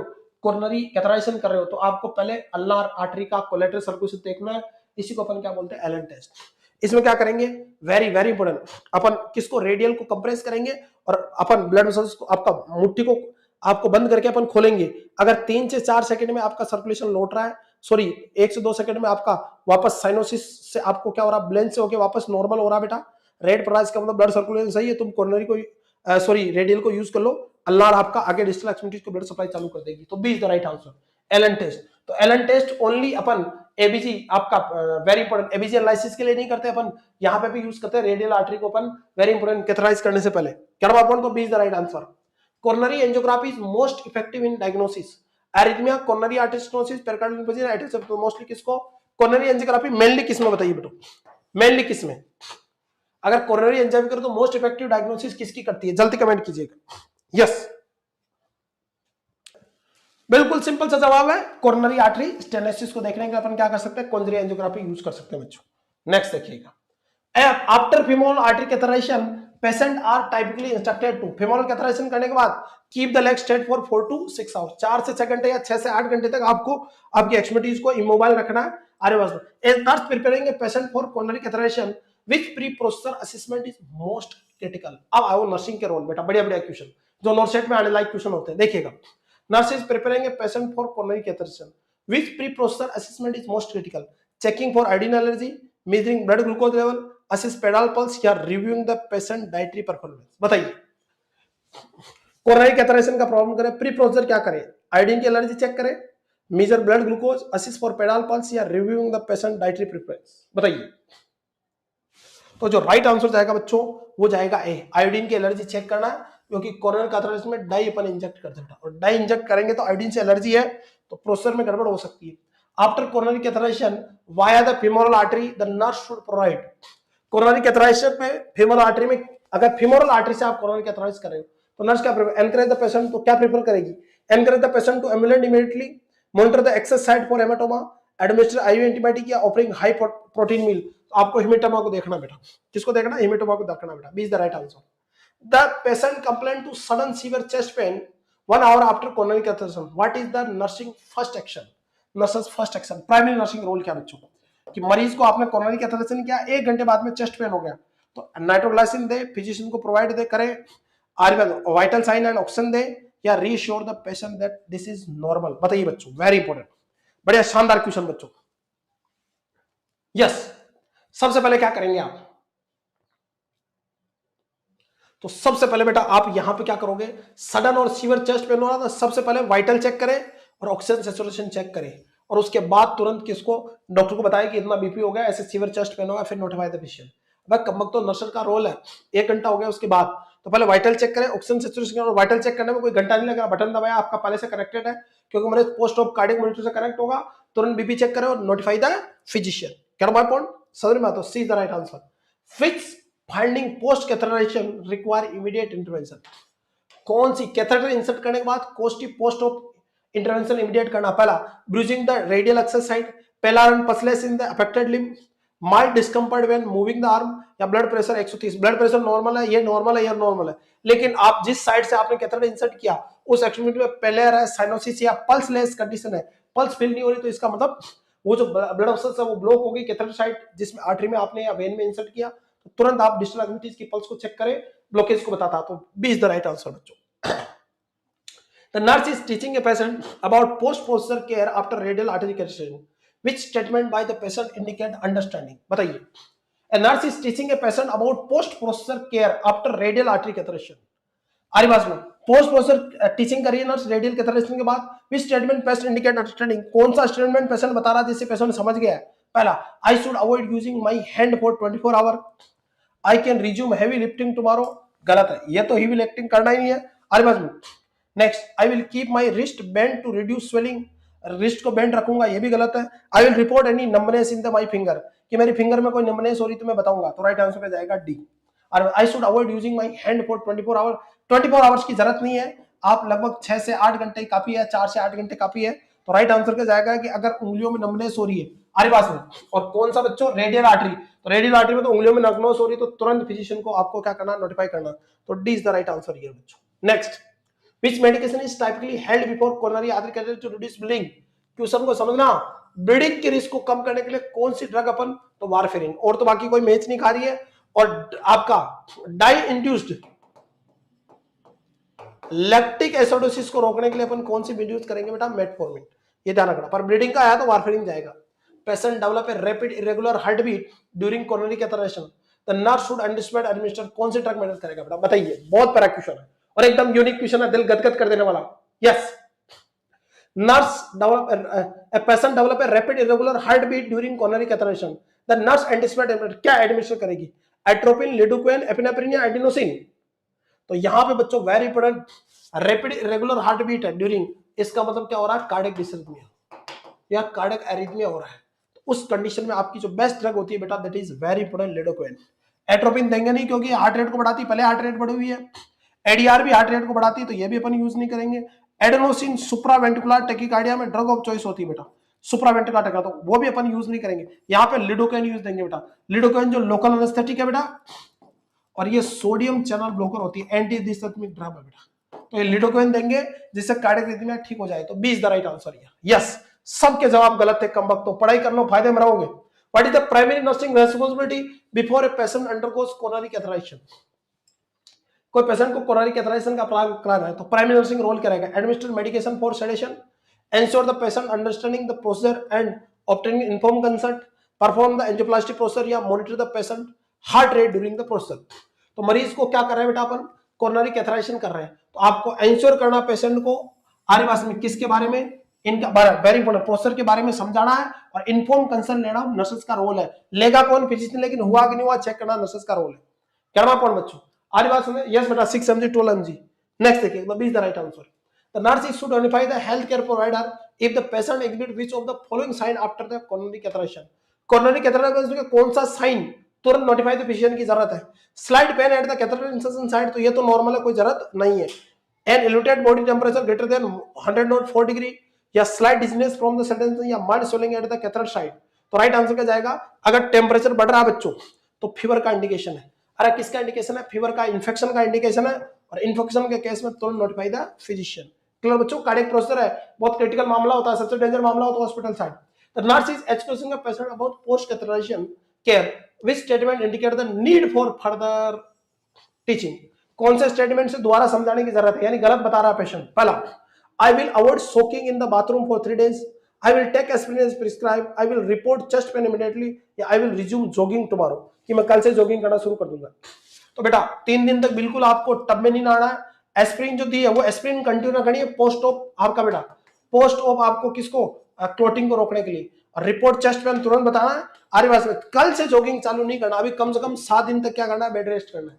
आरे बस में हार्ड लोड नहीं पाएगा, तो D is the right answer बच्चों, वेरी वेरी इंपॉर्टेंट। अबे कमबख्त, तो एस्पिरिन तो लेना ही लेना है भाई पोस्ट ऑफ, क्योंकि ब्लीडिंग तो 2-4 घंटे बाद में क्लोटिंग हो गई ना, तो उसके बाद आप क्या कर लो, आपने टाइट ड्रेसिंग कर दी, एस्पिरिन तो देना ही चाहिए, क्योंकि कार्डियक कोरोनरी आर्टरी डिजीज के मरीजों में एस्पिरिन जीवन रक्षक दवाई है, प्रोफाइलैक्सिस मैनेजमेंट है, तो ये तो देना ही आपको। एस्पिरिन को क्यों बंद करोगे, प्री ऑप कर दिया डॉक्टर ने कहा, तो भी बहुत केसेस में नहीं करते हैं, ध्यान रखना। कोरोनरी कैथेटराइजेशन की बात कर रहा हूं मैं, हार्ट ट्रांसप्लांट किया सर्जरी की बात नहीं कर रहा हूं। और एक मिनिमम इन्वेसिव प्रोसीजर है, एक साइड पंक्चर कर रहे हैं, उससे अपन जा रहे हैं, कोई इतना बड़ा खेल भी नहीं है। Next, which pre-processor nursing action is essential for patient undergoing radial artery catheterization। किसी मरीज का आपने रेडियल आर्टरी कैथेटराइजेशन करना है, तो उससे पहले क्या करोगे आप, तो आप एलन टेस्ट करोगे बेटा। अरे क्या करोगे, एलन टेस्ट, आरी पास में, जिसके अंदर अपन पेटेंसी चेक करेंगे किसकी, अल्नार की, क्योंकि तुम रेडियल को भी फोड़ दोगे और अल्नार भी डैमेज हो तो आगे एक्सपर्टीज में नेक्रोसिस हो जाएगा। Next, patient become diaphoretic and hypotensive 30 minute after coronary catheterization, which complication should the nurse suspected. मरीज को कोरोनरी कैथेटर किया और उसको बहुत ज्यादा पसीने आ रहे हैं और बीपी आपकी कम हो गई 30 मिनट बाद में, तो क्या हो सकता है, contrast allergy, vasovagal reaction, retroperitoneal bleeding या मायोकार्डियल इन्फेक्शन। तो ध्यान रखना 30 मिनट बाद के अंदर अगर बच्चों, वेरी इंपॉर्टेंट, तुमने कैथेटर किया और एकदम बीपी कम हो गई आरेवास में और मरीज को पसीने आ रहे हैं, तो इसका मतलब जो नीचे की तरफ जो वेगस नर्व है, ये वेगस स्टिमुलेट हो गई, जिससे ब्रेडिकार्डिया और डायप्रोसिस हो रहा, तो इसका मतलब वेसोवेगल रिएक्शन को बताता है। B is the right answer. कौन सा आंसर चलेगा, B is the right answer. कड़वा point. Next, sorry, okay okay, very very important, yes yes yes, sorry sorry sorry, इसको सही करेंगे बेटा, इसको वापस देखो। देखिए, a patient become diaphoretic and hypotensive 30 minute after coronary catheterization, what complication should be, yes बेटा, यहां पे वेसोवेगल रिएक्शन नहीं आएगी बेटा, ये गलत है बेटा, यहां पे रेट्रोपेरिटोनियल ब्लीडिंग है। कैसे बच्चों, अब देखिएगा ये क्यों आएगा, सुन लो मेरी बात, ये तुम्हारा लवली हार्ट है और ये तुम्हारी फीमोरल आर्टरी है। मोस्ट कॉमन जो कोरोनरी कैथेटर कहने की जरूरत नहीं, कहा करता है फीमोरल से, तुमने फीमोरल से कैथेटर डाला और आपने कहा फीमोरल से कहा गया आप, very important, inferior vena cava में गए, तो वहां इंफीरियर वेना कावा में कई बार डैमेज हो जाता है कैथेटर डालने से, तो वहां ब्लीडिंग होगी और एसाइड्स हो जाएंगे, रेट्रोपेरिटोनियल ब्लीडिंग हो रही है, और ब्लीडिंग होगी तो किसकी रिस्क है बेटा, डायफोरेसिस और हाइपोटेंशन की रिस्क है। गड़बा point, so better answer goes to C, B is not right answer, C is right answer. देखो गलतबाजी हो गई, जल्दबाजी में गलती होती है, जल्दबाजी नहीं करना है, समझ मेरी बात, हम इतनी बार पढ़ चुके तो भी गलती करते हैं, आपको नहीं करना एग्जाम में, एग्जाम में माफ नहीं करेगा गलने के लिए, यहां तो अपन सॉरी मांग सकते हैं एक दूसरे से, लेकिन वहां नहीं मांग सकते। चलिएगा, post catheterization the nurse observe a rapidly expanding haematoma at the femoral access site, what is the first nursing role. Femoral side से आपने कोरोनरी कैथेटराइजेशन किया, तो पोस्ट ऑप वक्त तेजी से क्या बन रहा है, हेमेटोमा, तो नर्स का पहला रोल क्या, apply direct pressure proximal to the site, administer IV fluid, notify the provider या एलिवेट द अफेक्टेड लेग। तो सबसे पहला क्या रोल है, हेमेटोमा तेजी से हो रहा है, तो उस एक्सट्रीज के पास आपको क्या करना है बच्चों, बहुत तेज प्रेशर क्रिएट करना है, और उसके बाद इन्फॉर्म द फिजिशियन आएगा। तो आपको सबसे पहले हेमेटोमा तेजी से बढ़ रहा है, इसका मतलब जो ड्रॉसिंग है वो लूज है, तो पहले तो वहां क्या करो, जैसे यहाँ कैथेटराइजेशन किया तो यहाँ पे आप प्रेशर मारो, जैसे यू आ रहा ना, तो यहाँ से कैथेटर इंसर्ट किया तो यहाँ ऊपर की तरफ आपको क्या करना है, कंप्रेस, ताकि हेमेटोमा ना हो, नीचे मत कर देना कंप्रेस, आरी बाजू में बॉडी की तरफ। The nurse is preparing a patient for coronary angiography, which medication should be nurse confirm has been without period to procedure, कौन सी प्रोसीजर, तो कौन सी बच्चों, वेरी इंपोर्टेंट, कोरोनरी एंजियोग्राफी का प्लान कर रहे हैं तो कौन सी ड्रग विदाउट करनी है, तो मेटफॉर्मिन, क्योंकि डाई देंगे, डाई इंड्यूस्ड लैक्टिक एसिडोसिस को रोकने के लिए बच्चों, मेटफॉर्मिन रोकना। Nurse is assisting a patient post coronary catheterization via femoral artery which finding require immediate action. Femoral artery से कैथरेशन किया तो कौन सी फाइंडिंग तुरंत बताने की जरूरत है? पहला माइल्ड ब्रूजिंग एंड एक्सरसाइज, ये तो नॉर्मल है, कोई बड़ी बात नहीं है। ब्लड प्रेशर नॉर्मल है, पेन 2/10 रेटिंग पे ये भी नॉर्मल है, पर कैपिलरी रिफिल टाइम आरे पास में 3 सेकंड से ज्यादा है, अफेक्टेड एक्टिविटीज को ब्लड सप्लाई क्या होगी है डिक्रीज, क्या पॉइंट, और साइनोसिस का इंडिकेशन है तो आपको तुरंत notify the physician. So B is the right answer here. बहुत बढ़िया क्वेश्चन है बच्चों। Next, before coronary catheterization the nurse ensure the patient understand the process which statement by the patient get effective teaching. Coronary catheterization कर रहे हो उससे पहले patient को टीचिंग कर रहे हो, किस स्टेटमेंट से पता चल रहा है कि पेशेंट बात समझ गया कैथरेशन की प्रोसेस के बारे में? I can eat full meal right before the test, गलत है बेटा। एनपीओ रखना मरीज को 6 से 8 घंटे पहले, याद है कि नहीं है? एस्पिरेशन के रिस्क को रोकना। Must remove the jewellery and metal object, metal object jewellery को निकाल दूंगा। I will fully sleep during the process, process के दौरान तो सो सकता, कोई दिक्कत नहीं है। I can drive my self home afterward, उसके बाद में घर जा सकता हूँ बेटा। तो कैथरेशन होने के बाद, आपका डिस्चार्ज होने के बाद घर जा सकता है मरीज, कोई बड़ी बात नहीं है। लेकिन आपका बेटा वेरी इंपॉर्टेंट कह रहा है कि कौन सी, ये भी आपका बेटा ये जा नहीं सकता यहाँ पे। अब कमबख्त तो कैथरेशन करने के बाद घर कैसे जाएगा? वहां तो रखना पड़ेगा मरीज को, क्लियर। आप सोएंगे में नहीं, जागता रहता मरीज, ये भी गलत स्टेटमेंट है। पहला क्या, I am must remove all jewellery, इसका राइट आंसर क्या जाएगा? बी। जैसा प्रोसेसर होगा तब मैं पूरी ज्वेलरी रिमूव करूंगा, मेटल ऑब्जेक्ट को, क्योंकि यहाँ पे डाई देके मल्टीपल एक्सरे लेते हैं बेटा, और एक्सरे लेने के प्रोसेसर को आपका ज्वेलरी क्या करेगी? इंटरफेयर। तो B is the right answer, jewellery को आप रिमूव करें बेटा। अरे बताओ बाकी, अरे बताओ खाना नहीं खाना है, प्रोसेसर के दौरान सोएगा नहीं, मरीज जागता रहता है और ड्राइव नहीं कर सकता, उसके बाद आपको रेस्ट करने की जरूरत है बेटा। तो B is the right answer. During coronary catheterization the patient develop hypotension and bradycardia, what is the most likely cause? Vasovagal reaction, anaphylaxis reaction, cardiac tamponade या पल्मोनरी एम्बोलिज्म, बताइए। During coronary catheterization the patient develop hypotension and bradycardia, coronary catheterization के दौरान क्या होगा? Hypotension और ब्रेडिया होगा during process. वर्ष करो, वेसोवागल रिएक्शन है, एनाफिलैक्टिक रिएक्शन है, कार्डियक टेम्पोरेट या पल्मोनरी एम्बोलिज्म। तो ये जो रिएक्शन है बेटा, this is the वेसो during process. आपको कई बार कैथेटर किसको, नीचे की तरफ वेगस नर्व है, इंफीरियर वाल के अंदर आपका, अरे पास में inferior wall of the heart में, तो यहाँ पे इस वाल पे यहाँ पे अगर है तो ये वेसोवागल रिएक्शन ड्यूरिंग प्रोसेस। और पोस्ट ऑप है आपको 30 मिनट 60 मिनट बाद तो ब्लीडिंग को बताता है। यस, कोई डाउट है? क्लियर बच्चों? देखिएगा, नॉर्मल कैपिलरी टाइम होता है बेटा 1 से 2 सेकंड, माइल्ड के अंदर 3 से 4, मॉडरेट में 5 से 6 और सीवियर के अंदर 6 से ज्यादा कैपिलरी रिफिल टाइम है। सीवियर एनीमिया कहलाता है। क्या बात पॉइंट, या सीवियर आपका एनीमिया कहलाएगा बच्चों। Very important, A is the right answer. During coronary catheterization the patient ECG show ST segment deletion, मरीज का आप क्या कर रहे हो कोरोनरी कैथरेशन, तो उस दौरान ईसीजी में ST segment deletion, what is the most likely cause? Coronary artery spasm, myocardial infarction, cardiac arrhythmia या कैथरेटर इंड्यूस्ड ट्रॉमा? बेटा किसकी वजह से हो रहा है बताइए? जब प्रोसेसर कर रहे हैं उस दौरान एसटी सेगमेंट डिलीशन दिख रहा है, कार्डियक ईसीजी मॉनिटर अटैक होता है, आपका अटैच होता ही आपका, तो ये किसको बताता है? वेरी इंपॉर्टेंट बेटा, कैथरेटर इंड्यूस्ड ट्रॉमा को बताता है।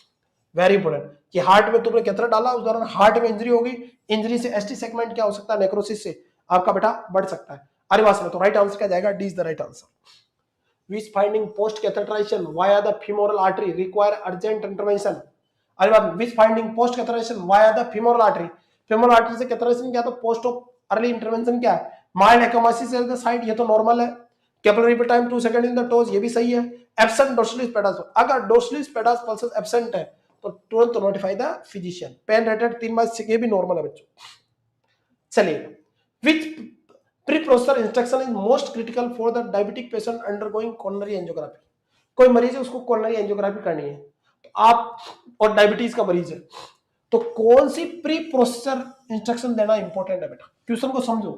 विच pre processor instruction is most critical for a diabetic patient? Critical मतलब इंपॉर्टेंट है कि कोई डायबिटीज का मरीज है, उसकी कोरोनरी एंजियोग्राफी या कैथेटराइजेशन करने का प्लान है, तो कौन सा प्री प्रोसेसर इंस्ट्रक्शन देना? पहला, avoid all oral hypoglycaemic for 24 hour, continue metformin until after the processor, withhold morning insulin dose, या fast for 12 hour period to the test. ध्यान रखना, वेरी वेरी इंपॉर्टेंट। सबसे क्रिटिकल का मतलब जिससे मरीज को बाद में दिक्कत आई, तो पहला continue metformin until after the processor. अरे बात बताइए, ये तो गलत जवाब है, ये भी जवाब, ये भी right. Avoid all oral hypoglycaemic 24 hour, 24 घंटे पहले सारी की सारी आपको मेडिसिन को आपको स्टॉप करना बहुत क्रिटिकल है, क्योंकि सारी मेडिसिन आपने स्टॉप कर दी तो ग्लूकोज लेवल एबनॉर्मल होगा, इवन प्रोसेसर में इंटरफेयर कर सकता है हाइपरग्लाइसेमिया। तो ये सबसे इंपॉर्टेंट। बाकी ये भी, ये सब बाद की बात है, लेकिन ये दरा 24 घंटे पहले आप सारी किसको स्टॉप कर दो, ओरल हाइपोग्लाइसेमिक एजेंट को स्टॉप कर दो, तो ये बहुत क्रिटिकल सिचुएशन है बच्चों। तो ये तो बात हुई बेटा कोरोनरी कैथेटराइजेशन के बारे में। नेक्स्ट अपन बात करते हैं PTCA, percutaneous transluminal coronary angioplasty. Percutaneous transluminal coronary angioplasty, coronary angioplasty, PTCA बोलता है बेटा इसको। अरे क्या बोलते हैं, PTCA, percutaneous transluminal coronary angioplasty. During PTCA what device is commonly used dilate the narrowed coronary artery? बताइए, पीटीसीए कर रहे हैं तो कौन सी डिवाइस यूज करेंगे नैरोड कोरोनरी आर्टरी? पहला pacemaker, balloon catheter, stent graft या defibrillator.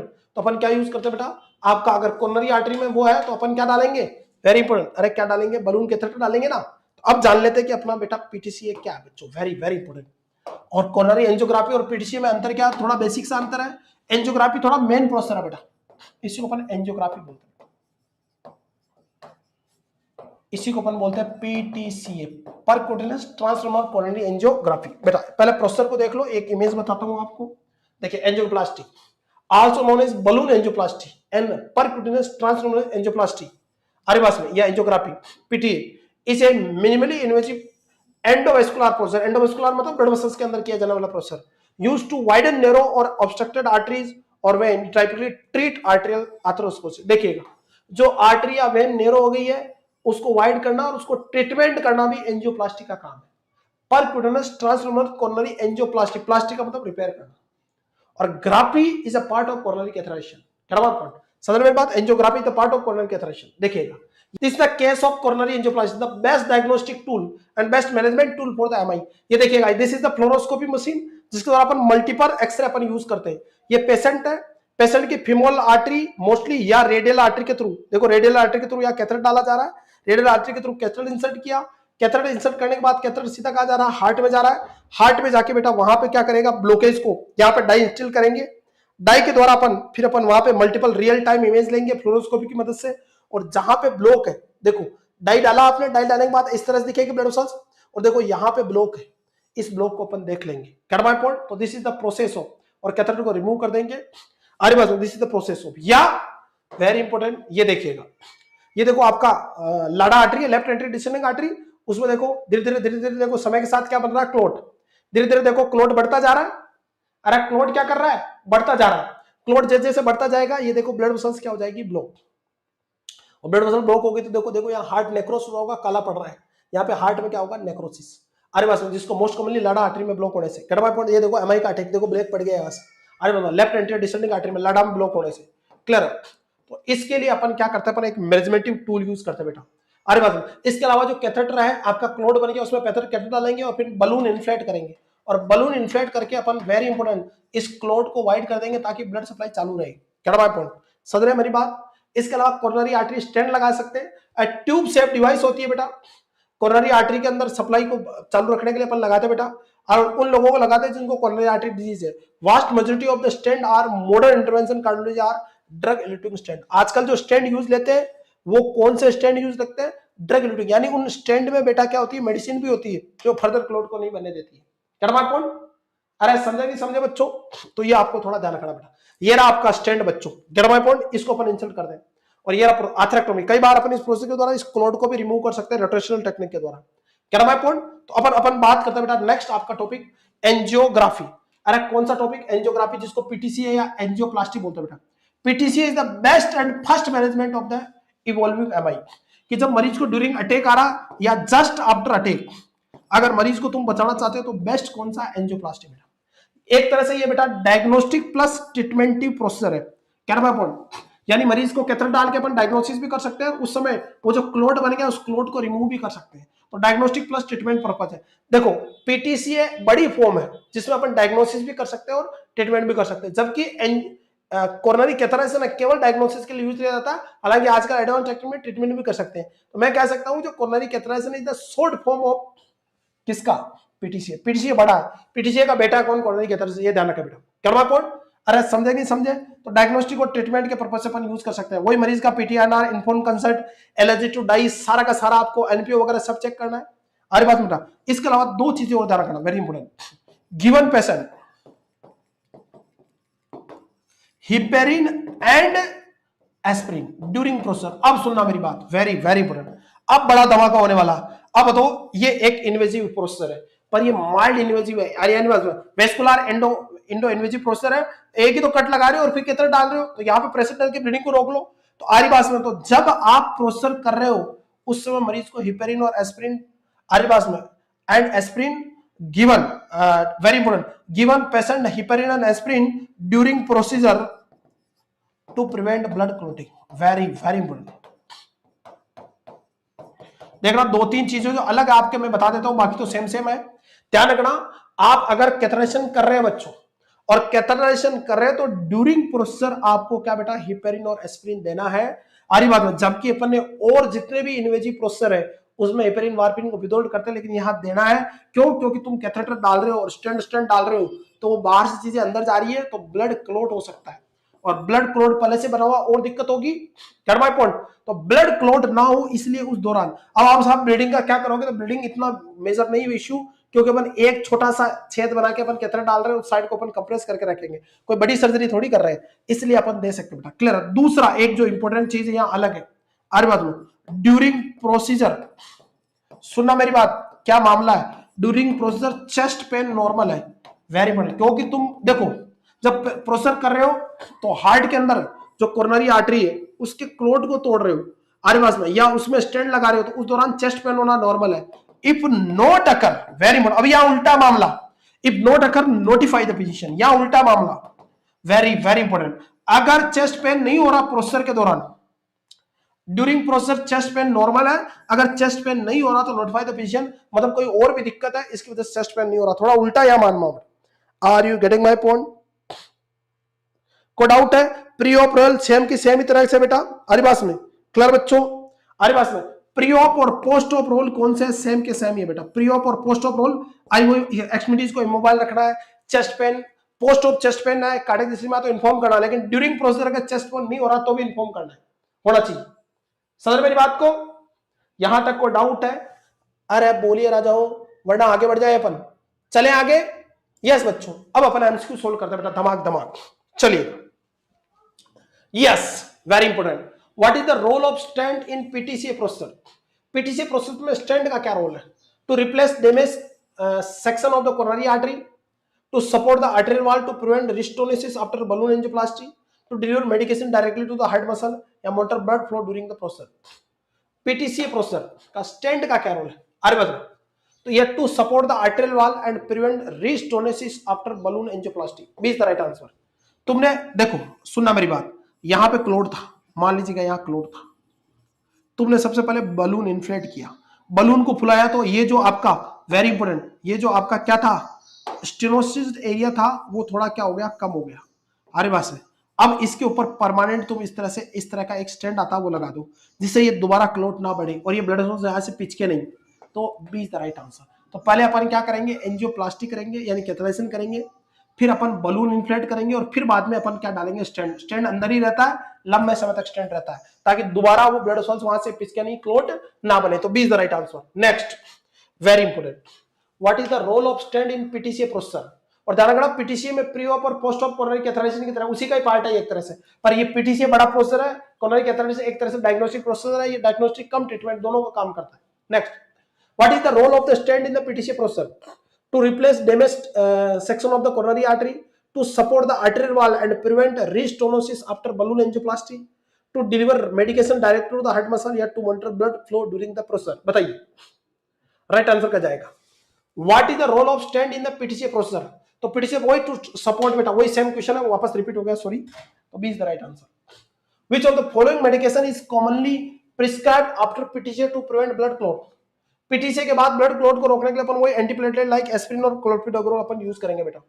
Nurse is preparing a client for PTCA. Which of the following action is most important before the procedure? Before procedure पूछा है, PTCA कर रहे हैं। Administer pre-procedure sedative as order, ensuring the client has been MPO list for 8 hours, provide education about the post-process activity restriction, या obtain informed consent for the procedure। बताइए best क्या रहेगा, ये और ये में से क्या बेस्ट रहेगा, बताओ। तो जो क्वेश्चन है बच्चों वो सिंपल है बेटा, यहाँ पे बेटा इन्वेजिव प्रोसीजर है, और ये ध्यान रखना एक तरह से पीटीसी इमरजेंसी प्रोसेसर होता है। अरे इसको बोलते हैं door to needle time. Heart attack आने के लेके डुअर टू नीडल टाइम क्या होता है, हार्ट अटैक आने के बाद विद इन बेटा 60 टू 90 मिनट के अंदर अगर एंजियोप्लास्टी हो जाए या एंजियोग्राफी हो जाए तो मरीज में बेस्ट और फर्स्ट ट्रीटमेंट में आ जाता है। फर्स्ट डायग्नोसिस ईसीजी होती है, ध्यान रखना एमआई की। फर्स्ट डायग्नोसिस क्या होती है, ईसीजी एमआई की। और बेस्ट जो डायग्नोसिस होती है वो एंजियोग्राफी होती है और ट्रीटमेंट भी होता है। तो आपको इन्फॉर्म कंसल्ट लेना चाहिए क्योंकि उस समय अफरा तफरी मची रहती है, चेस्ट पेन होता है तो रिश्तेदार भी इधर उधर खोए रहते हैं, भागा दौड़ होती है, इमरजेंसी में कई बार रिश्तेदार नहीं होते, तो आपको इन्फॉर्म कंसल्ट लेना क्योंकि इसके पोस्ट ऑफ कॉम्प्लिकेशन को होता है, डेथ होने के चांस है, मरीज माथे आ जाएगा कि मेरे मरीज को मार दिया, पिट जाओगे तुम। इसलिए D is the right answer. आपको इन्फॉर्म कंसल्ट लेना फिजिशियन का काम है, लेकिन हुआ नहीं हुआ चेक करना काम है। हालांकि एनपीओ अब तो पीटीसी इमरजेंसी, मरीज ने खाना खाया, खाना खाने के बाद आपको क्या आ गया, हार्ट अटैक, तो इसको तुम एनपीओ करते फिरोगे क्या? तो एनपीओ का इंतजार नहीं करना है, नहीं समझे? वैसे अगर रूटीन पीटीसी कर रहे हो तो एनपीओ रखिए, लेकिन मान लो मरीज को खाना खाया और खाना खाते खाते हार्ट अटैक आ गया, लेके हॉस्पिटल भागे, आपने क्या किया, door to door time maintain किया, 60 से 90 मिनट में एंजियोप्लास्टी कर ली, तो क्या एनपीओ रखने बैठोगे क्या? तब तक तो पेशेंट निमट जाएगा। इसलिए वहां प्रायोरिटी क्या देना आपको, इन्फॉर्म कंसल्ट हुआ कि नहीं हुआ, इन्फॉर्म कंसल्ट लेना ही लेना है, वेरी इंपॉर्टेंट। अब कहेंगे एनपीओ क्यों नहीं, तो इमरजेंसी प्रोसेसर है, एनपीओ की जरूरत नहीं है। अरे बात सुन, क्लियर है? तुम एनपीओ थोड़ी करोगे, इतना अगर आप डीप पढ़ोगे तभी सिलेक्शन होगा, छोटी छोटी बातें और सिलेक्शन। देख, a nurse is preparing a client for PTC. Which of the following action is most important before the procedure?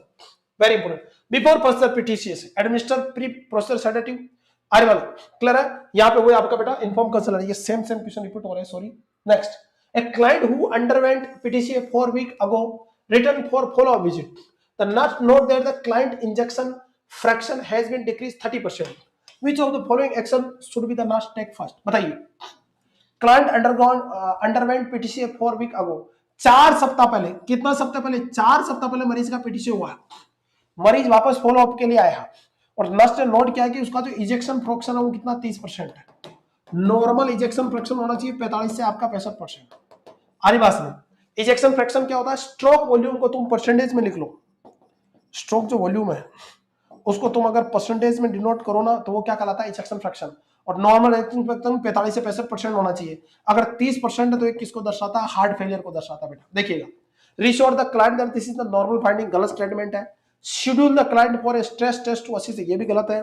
Notify the health care provider about the decrease ejection fraction या educate the, तो C the right answer. तुरंत notify करना patient को, physician को notify करना। अब आप कहोगे कि साहब हमें कैसे पता चलेगा, ये एक्चुअली क्या एनक्लेक्स एक्यूशन है, और एनक्लेक्स में विदेशों में बहुत सारी डायग्नोसिस नर्सेस कर लेती है, यहाँ अलाउ नहीं है इसलिए अपने को अजीब सा लगता है, बट राइट आंसर क्या जाएगा, सी, नोटिफाई द पेशेंट। क्या माय पॉइंट, देखिएगा, तो C the right answer. When providing discharge teaching to a client post PTCA, which statement indicates that the client understand the importance of medication adherence? और post of teaching कर रहे हैं PTC के दौरान, किस statement से पता चल रहा है कि पेशेंट समझ गया है, यानी ट्रीटमेंट लेना कि नहीं लेना, ट्रीटमेंट अगर कंटिन्यू करना है तो किस स्टेटमेंट से पता चल रहा है कि जो आपने समझाया वो समझ गया है। I will stop taking my aspirin once I feel better. It's okay to skip dose if don't have chest pain, गलत है। अरे बस ये भी स्टॉप नहीं करना, ये भी गलत है। I should continue taking my prescribed medicine as directed, या I can take over the counter pain, ये भी नहीं देना, आप डायरेक्ट के अकॉर्डिंग आपको मेडिसिन लेनी, तो सी द राइट आंसर ये है। समझ रहे मेरी बात, मेडिसिन आपको कंटिन्यू करनी है। Which value is most important to monitor the PTC in patient with diabetes? Diabetes का मरीज और पीटीसी को आरिबास में, तो राइट आंसर क्या जाएगा बेटा, सीरम क्रेटिनिन, वेरी इंपॉर्टेंट। अब बताओ आप कौन सा बेटा, वाई, बिकॉज डायबिटीज के मरीज को रीनल डैमेज होता है बेटा। अरे क्या होता है रीनल डैमेज, सुनना मेरी बात, रीनल डैमेज हो गया तो तुम पीटीसी करोगे तो आपको पता है डाई दोगे, और डाई देने की वजह से अगर रीनल डैमेज तो डाई इंड्यूस्ड, इसलिए अपन पेशेंट की क्या कराते हैं, केएफटी, किडनी फंक्शन टेस्ट करें, क्रेटिनिन, किडनी फंक्शन टेस्ट कौन सा, क्रेटिनिन इज द बेस्ट बताता है। क्रेटिनिन बढ़ा हुआ तो आपको डाई इंजेक्ट नहीं करनी है, तो serum creatinine explanation, patient with diabetes at high risk of contrast induced nephropathy, क्योंकि आपका तो राइट आंसर में जाएगा। बढ़िया क्वेश्चन है, एकदम यूनिक क्वेश्चन है, ए इज द राइट आंसर। और ऐसे ही नोट सेट में क्वेश्चन आते हैं, आपको लगता है कि डायबिटीज में HbA1c कर ले, अबे कमबक, तो डायबिटीज तो पहले ही है, पीटीसी में HbA1c करके तुम्हें पता ही है ना, नहीं पता होती तो HbA1c हो रही होती। तो यहाँ पे डायबिटीज वाले मरीजों को आपको पता नेफ्रोपैथी या किडनी डैमेज ज्यादा रहती है, और किडनी डैमेज वाले मरीज को डाई देंगे तो डाई की टॉक्सिसिटी होगी, इसलिए पहले क्या करो, केएफटी कराओ, और केएफटी का पता किस चलता है, सीरम क्रेटिनिन का। बढ़िया क्वेश्चन आपके, क्या नाम पॉइंट चलेगा। How long a dual antiplatelet therapy typically continue after drug eluting stent replacement? किसी मरीज को, वेरी इंपॉर्टेंट, आपने ड्रग इलेक्टिंग स्टेंट लगाया, यानी ऐसा स्टेंट लगाया जो जिससे दवाइयां भी रिलीज होती है, तो कितने दिनों तक उसको एंटीप्लेटलेट देंगे, कितने दिनों तक बाद तक, तो उसको कम से कम बेटा 6 से 12 मंथ तक आपको क्या देना है। तुमने स्टेंट लगा दिया, अरे क्या लगा दिया, स्टेंट, और इसमें से ड्रग निकल रही, लेकिन फिर भी 6 से 12 महीने तक आपको क्या देना, आपको एंटीप्लेटलेट लाइक क्लोपिडेग्रोल या एस्पिरिन देनी है। क्या बात पॉइंट, तो राइट आंसर जाएगा 6 से 12 month post operative. Next question आपके बेटा CABG, coronary artery bypass grafting, ये प्रोसेसर है बेटा, coronary artery bypass grafting, very very important. किसी को कोरोनरी आर्टरी डिजीज है, किसी को MI है, और ये बार बार रिकरेंट MI हो रहा बेटा, या एंजाइना बार बार हो रहा, उस क्लोट बार बार यहाँ पे क्लोट बन रहा, और ध्यान रखना एक जगह जहाँ क्लोट बन जाता है वहां पे बार बार क्लोट बनता है, तो अपन क्या परमानेंट ब्लॉक हो गया तो नई ब्लड सप्लाई चालू कर देते हैं, एक तरह से CABG में नई ब्लड सप्लाई चालू करते बेटा। तो अपना जो प्रोसेसर है कौन सा है, CABG। What is the primary indication of CABG, single vessel coronary artery disease, left main coronary artery stenosis, stable angina responsive to medication, या एसिम्प्टोमेटिक कोरोनरी। तो कौन सा, लेफ्ट मैन कोरोनरी आर्टरी में ब्लॉक हो बेटा। लेफ्ट मैन कोरोनरी किसमें सबसे ज्यादा, लाटा में, लेफ्ट एंटीरियर डिसेंडिंग आर्टरी में, गड़बा कौन, डिसेंडिंग आर्टरी में सबसे ज्यादा ब्लॉक होता है, याद है कि नहीं है, क्लियर है। और यही आपका बेटा एंटीरियर वाल MI के लिए जिम्मेदार, और मोस्ट कॉमन MI कौन सा, एंटीरियर वाल MI, इसलिए इस आर्टरी को क्या बोलते हैं, विडो आर्टरी, पर्सन की डेथ हो जाती है, तो लेफ्ट वन कोरोनरी आर्टरी में आपको करना बेटा। देखिए ये जो coronary artery bypass surgery also known coronary artery bypass graft, CABG भी बोलते हैं, CABS या CABG भी बोल सकते हैं। ये देखो ये आपका बेटा बाईपास हो रहा, ओपन हार्ट सर्जरी एक तरह से ही, अरे क्या है कम वक्त, तो ओपन हार्ट सर्जरी। तो देखो ये पेशेंट है, इसको अपन हार्ट लंग मशीन पे लेंगे, हार्ट तो काम नहीं कर रहा है, तो हार्ट लंग मशीन पे लेंगे मरीज को और ओपन हार्ट सर्जरी करेंगे, लंबा प्रोसेसर है, एक तरह से सर्जिकल प्रोसेसर है। CABG mostly the left internal memory artery is harvested, और बताओ COBG में अपन क्या करते हैं बेटा, जैसे सुनना मेरी बात, ये आपकी कोरोनरी आर्टरी आ रही है और यहाँ पे ब्लॉक है, यहाँ पे ब्लॉक है, तो अपन डायरेक्ट यहां से, कहां से कहां, ये तुम्हारी कोरोनरी आर्टरी आ रही है इस तरह से, और यहाँ पे ब्लॉक है, तो अपन यहां से सीधी ब्लड सप्लाई डाल देते हैं। तो जो नई ब्लड सेल देते हैं पेशेंट का ग्राफ्ट जो लेते हैं वो mostly left internal memory artery, mostly वैसे इंटरनल मेमोरी आर्टरी, और उसमें भी कौन सी, लेफ्ट इंटरनल मेमोरी आर्टरी। इसके अलावा इंटरनल मेमोरी आर्टरी, इसके अलावा रेडियल आर्टरी या ग्रेटर सिपेनिस वेन यूज कर सकते हैं। तो जो बेस्ट होती है बेटा वो होती है मेमोरी आर्टरी। ग्राफ्ट के लिए जो तुम आर्टरी लोगे वो मोस्ट कौन सी, मेमोरी आर्टरी, बेस्ट रहती है लेफ्ट मेमोरी आर्टरी, और सेकंड जो होती है वो सिपेनिस वेन होती है। अब आपसे पूछोगे साहब आर्टरी क्यों यूज करते हैं, तो आर्टरी बेटा एक तो वेसोस्पाज्म कम होता है, रेजिस्टेंस कम शो करती है, दूसरा इसमें वाल्व नहीं होते, जबकि वेन में वाल्व होते तो दिक्कत कर सकते हैं, तो ये फायदा है आपको इंटरनल मेमोरी आर्टरी यूज करनी है। अरे बात में ये आपने ग्राफ्ट किया देखो सिपेनिस वेन का, अरे बात में, और आपने ग्राफ्ट लगा लिया, देखो यहाँ पे क्लॉट, यहाँ पे ब्लॉक था, तुमने डायरेक्ट ही जोड़ दिया ब्लड वेसल्स को, कड़वा पड़, यानी बाईपास कर दिया, पाइपलाइन टूट गई, नई पाइपलाइन लगा दी, कड़वा पड़। ये रहा आपका कोरोनरी आर्टरी डिजीज हुई, ब्लड वेसल्स आपका नेक्रोसिस होगा, इसके ट्रीटमेंट के लिए ये रहा आपका ओपन हार्ट सर्जरी का प्रोसेस। क्या बाय पॉइंट चलेगा बच्चों, चले आगे, यस थैंक यू शिवांगी, आ जाइए इधर आओ, क्या लाए आप, क्या लेके आए आप, शिवांगी जूस लेके आइए, आप भी जूस पी लीजिएगा, दिस इज हेल्थी। क्या लाए बेटा आप, और क्या, इधर आओ मेरे पास, ओ स्प्राउट्स, चलो अपने दोस्तों से मिलोगे, चलेगा यहाँ रख दीजिएगा, चलो मिल लो सभी से। तो ये हमारी लवली डॉटर है शिवांगी, और ये बहुत शैतान है, और आज से इसकी 1 महीने की स्कूल की छुट्टी है, और थैंक यू बेटा कपिल जी, और साथ में इसकी 1 महीने की छुट्टी है, तो ये बहुत शैतानी करने वाली है, और मुझे 1 महीने क्लास भी लेना है, तो आप प्रॉमिस करोगे ज्यादा शैतानी नहीं करोगे, ठीक है, ठीक है, थैंक यू, जाओ आप छोटे बाबू का ध्यान रखो, जाओ बाय, मैं क्लास लेके आता हूं, ठीक है, बाय, चलेगा। तो नेक्स्ट अपन बात करें बच्चों किसके बारे में, किसके बारे में, वेरी इंपोर्टेंट, किसके बारे में, which graft is preferred for the CABG due to its long term patency. तो अपन यहां इनको जानने से पहले अपन सबसे पहले बात करते हैं CABG के बारे में, coronary artery bypass grafting, CABG, coronary artery bypass grafting, coronary artery bypass grafting या coronary artery bypass surgery, CABG एक तरह से इन्वेजिव और ओपन हार्ट सर्जरी प्रोसेसर है बेटा, आरी बात समझो, यानी मेजर ऑपरेशन है, छोटा मोटा ऑपरेशन नहीं है, ध्यान रखना, CABG। इसके अलावा अपन और क्या करेंगे, यहां से स्टर्नम के थ्रू हार्ट को स्टर्नम अप्रोच लगाएंगे, स्टर्नम को बीच में से चीरेंगे अपन और फिर हार्ट तक पहुंचेंगे। रिट्रैक्टर की मदद से अपन स्टर्नम को वाइड कर देंगे और अपन हार्ट तक पहुंचेंगे बेटा। Are you getting my point? Hello बेटा, चलिए यस बच्चों, चलिए तो अपन हार्ट तक पहुंचोगे इसके अंदर, क्लियर है? सीएबीजी जो प्रोसेसर करते हैं उसके अंदर जो मोस्ट आपके ब्लड वेसल्स यूज करते हैं, इसमें क्या भाई देखो सीधी सी बात है, ये तुम्हारा लवली हार्ट है, ये तुम्हारा आपको बता कि यहाँ पे ये तो होती है राइट कॉर्नरी आर्टरी और ये लेफ्ट कॉर्नरी आर्टरी, फिर लेफ्ट कॉर्नरी आर्टरी से लेफ्ट एंटीरियर डिसेंडिंग आर्टरी निकलती है, सबसे ज्यादा ब्लॉक यहाँ होता है, जिससे एंटीरियर वाल एमआई, कौन सा एमआई, एंटीरियर वाल एमआई होने का खतरा ज्यादा होता है। तो यहाँ ब्लॉक हो गया, स्टेंट लगाने से कैथेटर लगाने से काम नहीं चल रहा, तो तुम क्या करो यहां से सीधा बाईपास कर दो, जो ब्लॉक जगह उसको छोड़ दो। तो इसी को क्या बोलते हैं, कॉर्नरी आर्टरी बाईपास ग्राफ्टिंग। अब आप ग्राफ्ट कर रहे हो तो नई ब्लड वेसल्स लगा रहे हो तो आपको ब्लड वेसल्स भी चाहिए, तो जो बेस्ट जो आपका ग्राफ्ट रहता है वो रहती है बेटा इंटरनल मेमलरी आर्टरी, और वो भी कौन सी, लेफ्ट वाली, यानी मेमलरी आर्टरी आपको बेस्ट रहती है, क्योंकि आर्टरी में एक तो वाल्व नहीं होते और इसकी पेटेंसी अच्छी होती है। इसके अलावा ग्रेटर स्पेनियस वेन सेकंड बेस्ट रहती है, ग्रेटर स्पेनियस वेन, ये भी आपको ध्यान रखना। और क्या बेस्ट रहता है, रेडियल आर्टरी भी अपन यहाँ पे यूज कर सकते हैं। प्रोसेसर में क्या यूज कर सकता है, रेडियल आर्टरी। तो ये मोटा मोटा आपको ध्यान रखना है बच्चों। अरे बोलो भाई, क्लियर बच्चों? और अपन यहाँ जो सीएबीजी करते हैं, अपन जब भी सीएबीजी करते हैं तो अपन ओप लंग सीएबीजी करते हैं बेटा। ओप लंग सीएबीजी का मतलब अपन क्या करते हैं बेटा, हार्ट को एंड लंग्स को जो ब्लड सप्लाई हो रही है उसको बाहर आर्टिफिशियल मशीन की तरह, हार्ट लंग मशीन आती है, कौन सी मशीन, हार्ट लंग मशीन, उसकी तरफ डाइवर्ट कर देते हैं और अपन आसानी से ऑपरेशन करते हैं बेटा। क्या नाम अपन इसको बोलते हैं, ओप लंग सीएबीजी। अरे बस में क्लियर है? और एक होती है ऑन लंग सीएबीजी, जिसके अंदर हार्ट को ब्लड सप्लाई चालू रहती है, लंग को ब्लड सप्लाई चालू रहती है, उस दौरान भी सर्जरी करते हैं, वो थोड़ी एक एडवांस वर्जन है बेटा। क्लियर बच्चों? अरे कोई डाउट है बच्चों? इसके अलावा वेरी इंपॉर्टेंट, यहां पे बड़ा इन्वेजिव प्रोसेसर है, तो pre op primary nursing role क्या है, तो pre operative primary nursing role क्या रहेगा, वही आपको इन्फॉर्म कंसर्न लेना है।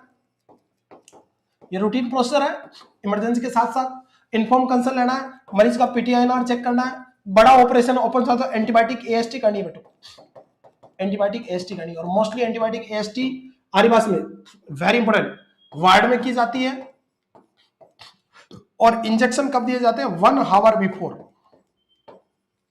प्रोसेसर आरिवास में। गड़मा पॉइंट एएसटी करनी है इंट्राडर्मल रूट से, लाइक मोनोसेफ वगैरह, मोस्टली अमोक्सिसिलिन वगैरह अपन यूज करते हैं, तो एएसटी एंटीबायोटिक करनी बच्चों।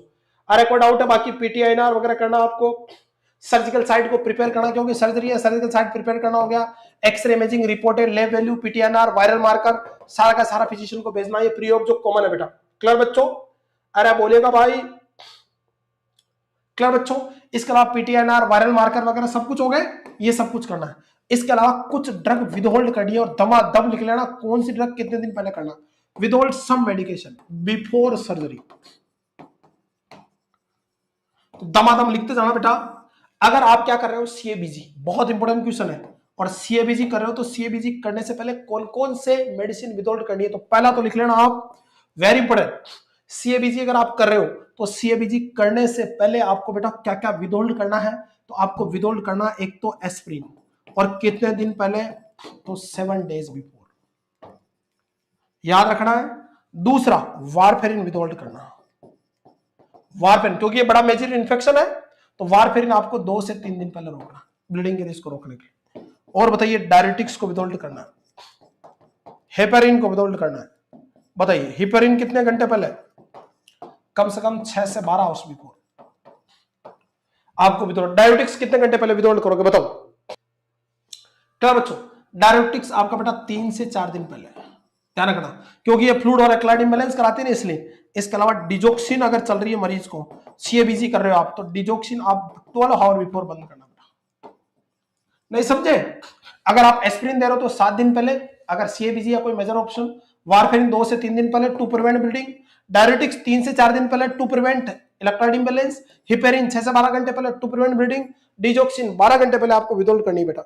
ये आपको मोटा मोटा ध्यान रखना बेटा आरिवास में। और अगर क्लोपिडेग्रोल भी पूछे आपको, तो एस्प्रिन और क्लोपिडेग्रोल एक ही है, एस्प्रिन और क्लोपिडेग्रोल आपका बेटा 7 दिन पहले विदहोल्ड करना है आरिवास में। तो ये सारी मेडिसिन आपको विदहोल्ड करनी है बिफोर प्रोसेसर, ये थोड़ा आपको ध्यान रखना बच्चों। अरे कोई डाउट है बेटा?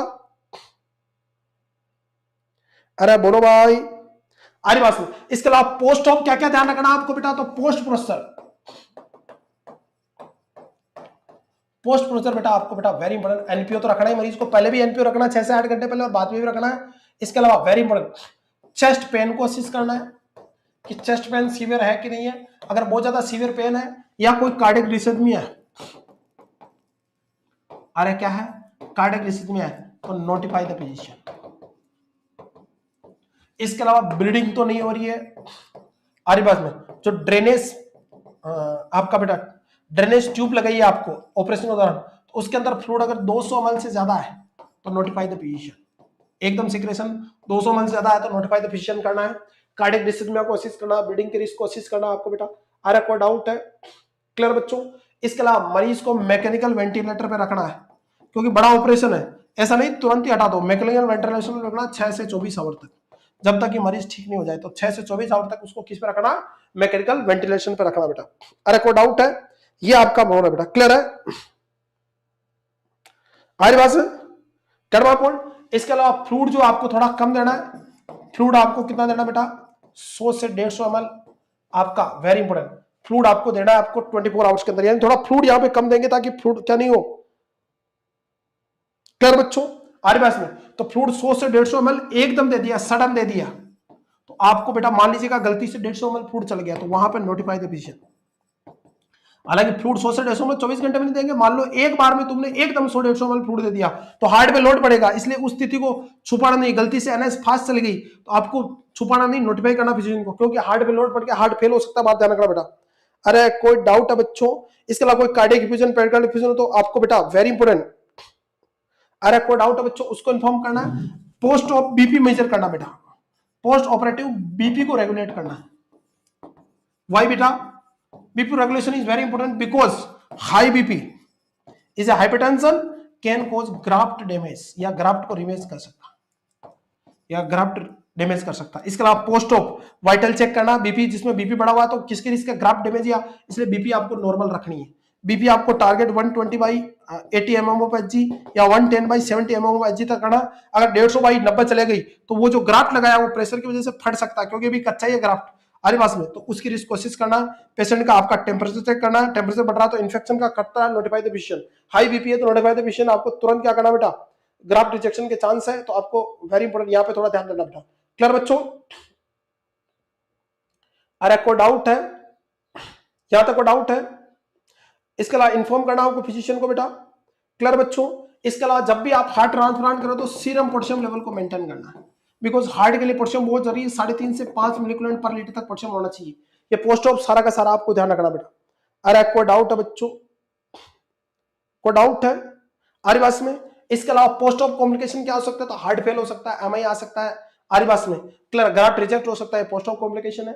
ये थोड़ा आपको मोटा मोटा ध्यान रखना किसके केस में? सीए बीजी के केस में बेटा। नेक्स्ट आरिवास और सीए बीजी से काम नहीं चलेगा तो लास्ट ट्रीटमेंट क्या? Heart transplant. अरे लास्ट ट्रीटमेंट क्या? Heart transplant. अगर किसी मरीज को हार्ट फेलियर है उसका डेफिनेटिव मैनेजमेंट क्या? हार्ट ट्रांसप्लांट है बेटा। अरे क्या बच्चों? आरिवास आरिवास में। और हार्ट ट्रांसप्लांट के फादर है बेटा क्रिस्टियन बर्नार्ड। अगर आपसे कोई पूछे कि हार्ट ट्रांसप्लांट के फादर कौन है तो क्रिस्टियन बर्नार्ड है। और हार्ट जब भी ट्रांसप्लांट कर रहे हो तो ओल्ड आपका हार्ट जो है उसका राइट एट्रियम और उसकी जो ब्लड वेसल्स है ग्रेटर ब्लड वेसल्स आपको वही रहने देनी है। राइट एट्रियम वही रहेगा तो आपको पी वेव एक्स्ट्रा देखने को मिलेगी किसमें? ईसीजी में। यानी तुमने किसी का हार्ट ट्रांसप्लांट किया, हार्ट ट्रांसप्लांट के फादर कौन है? क्रिस्टियन बर्नार्ड है। और आपको जब भी हार्ट ट्रांसप्लांट कर रहे हो तो जो मरीज का पुराना हार्ट है उसका राइट एट्रियम वहीं पे रहने देना आरिवास में। और जो ग्रेटर ब्लड वेसल्स है लाइक सुपरवेनिका इंफरवेनिका उनको नहीं निकालना है आरिवास में। क्लियर? और राइट एट्रियम जब रहेगा तो पोस्ट तुम हार्ट ट्रांसप्लांट की बात करोगे तो पी वेव एक्स्ट्रा देखने को मिलेगी ईसीजी के अंदर। थोड़ा ध्यान रखना, ये एक्स्ट्रा क्वेश्चन है बेटा। Which graft is preferred to CABG due to its long term patency? तो सबसे बढ़िया कौन सा? Internal memory artery IMA graft. Option में आईएमए ग्राफ्ट भी आ सकता है, ध्यान रखना, शॉर्ट में ध्यान रखना बेटा, very important. Next question, patient develop atrial fibrillation on post operative day 2 after CABG. What is the nursing priority action? Patient को क्या हो रहा है? एट्रियल फिब्रिलेशन हो रहा है पोस्ट ऑपरेटिव 2 दिन बाद में सीएबीजी की बात हो। नर्स कार्य क्या हो रहा है? Administration in toxin notify the provider. तो तुरंत क्या करें, कार्डियक डिसीज में और notify the patient with the priority nursing role. बाकी सब बात की बातें डेंजर सिचुएशन है, which post operative complication is most concerning after CABG. Concerning का मतलब ध्यान देने की जरूरत है, तुरंत केयर की जरूरत है पोस्ट ऑफ सीएबीजी के बाद। Mild preliminary vision, deep sternal wound infection, transient hypotension या leg oedema at the graft site. बताइए, post operative complication is most concerning after mild. Mild preliminary vision इसमें अपने ध्यान देने के लिए, ट्रांजिएंट हाइपोटेंशन एकदम बीपी कम होना, leg oedema at the graft site, oedema graft site में जहां से ग्राफ्ट लिया, क्योंकि तुमने सिपेनियस वेन ली तो वहां से ग्राफ्ट लिया तो उसका भी ध्यान रखना, तो उसको देखना, या डीप स्टर्नल वुंड इन्फेक्शन। तो infection is very important here, हालांकि transient hypotension is also important but infection is very important here बच्चों। Are you get my point? तो B is the right answer. Transient का मतलब sudden आपका BP कम हो जाए और वापस बीपी नॉर्मल हो जाए, तो इतना ध्यान देने। डीप स्टर्नल इन्फेक्शन आपका इंपॉर्टेंट है बेटा, विच instruction is critical for a patient receiving from the CABG. और ये नोसेट का पैटर्न है। अब तुम इसमें से चूज करने में कंफ्यूज होता और वही गलती कराते हो। प्रायोरिटी देना डीप स्टर्नल वुंड इन्फेक्शन को बच्चा। विच instruction is critical for the patient recovering from the CABG. CABG से अगर रिकवर करा तो क्या इंस्ट्रक्शन देना जरूरी है? Avoid coughing to prevent sternal dehiscence. Dehiscence का मतलब वुंड का खुल जाना बेटा, इंटरनल ऑर्गन का बाहर आ जाना। हर बात में वुंड आपका एज का सेपरेट हो जाना डेसेंस कहलाता है, ऑर्गन बाहर आ जाना एविस्ट्रेशन कहलाता है। परफॉर्म द इंसेंटिव स्पायरोमेट्री, हर बात में hourly while awake, limit fluid intake to reduce cardiac workload, या avoid walking for 2 week post surgery. बताइए, डेसेंस का मतलब दूर जाना, वुंड एज का सेपरेट होना, वुंड एज का और सेपरेट होना, यानी घाव इतना है वो इतना बढ़ गया, पहले इतना ही था घाव, घाव चौड़ा हो गया, क्या कहलाता है? डेसेंस। एक होता है एविसरेशन। एविसरेशन का मतलब एग्जिट या expel internal organ from the wound side. Wound side से ऑर्गन बाहर निकल जाए, क्या कहलाता है? एविसरेशन कहलाता है। तो यहां पे बेटा क्रिटिकल पेशेंट रिकवर सीएबीसी से रिकवर करा तो बेस्ट है बेटा, उसको इंसेंटिव स्पायरोमेट्री करानी है, जिससे हार्ट और फेफड़े मजबूत होंगे। B is the best answer. अबे कमक तो सी क्यों होगा? बी होगा ना। क्लियर। लिमिट फ्लूइड इंटेक क्यों करना है? अरे फ्लूइड इंटेक कम होगा तो हाइपोवोलेमिया में जाएगा, मरीज को बैलेंस फ्लूइड देना है। करवा पॉइंट, तो B is the right answer. Which medication is typically continued life long after CABG. CABG के बाद कौन सी मेडिसिन तो भविष्य में क्लोट ना बने, जिंदगी भर एस्पिरिन खाएगा मरीज, लाइफ लॉन्ग लेगा बेटा। करवा पॉइंट। आरी पास में जबकि अपन ने पढ़ा था एंजियोप्लास्टी में 6 से 12 महीने तक लेता है मेडिसिन, यहाँ पे जिंदगी भर लेगा बेटा, एस्पिरिन लेगा जिंदगी भर। Patient report severe leg pain and pallor at the saphenous vein harvest site. तो अपने मरीज की स्पेनियस वेन ली, तो जहां से स्पेनियस वेन ली वहां पे पेन हो रहा है, तो नर्स का क्या रोल है? मतलब क्या करें, किसका इंडिकेशन है? तो कंपार्टमेंट सिंड्रोम का इंडिकेशन है बेटा। वहां पे तुमने अंदर लिया, तुमने वापस क्या हो गया, वहां पे नीचे की तरफ लेग में कंपार्टमेंट सिंड्रोम होने के चांस ज्यादा रहता है बेटा। ब्लड ऑप्शन आपका फेशियोटोमी इसका मैनेजमेंट है। अरे मैनेजमेंट क्या है इसका? फेशियोटोमी कंपार्टमेंट है। परिस्थिति आप पेलार वगैरह देखने में मिलेगा। Which finding is 24 hour post CABG require immediate intervention. 24 घंटे के बाद सीएबीजी होने के 24 घंटे बाद में कौन सी फाइंडिंग तुरंत जरूरत है? Temperature 37.5, chest tube output 200 ml per hour. This is a very dangerous, बहुत ज्यादा सीवियर आपका बेटा, वेरी इंपॉर्टेंट। कार्डियक टेम्परेचर को बता रहा है। अरे बस बाकी सब नॉर्मल है, लेकिन 200 ml पर आवर अगर चेस्ट सिक्रेशन आ रहा है तो तुरंत नोटिफाई की जरूरत है बच्चों। Which patient statement indicate understanding of the post CABG external precaution?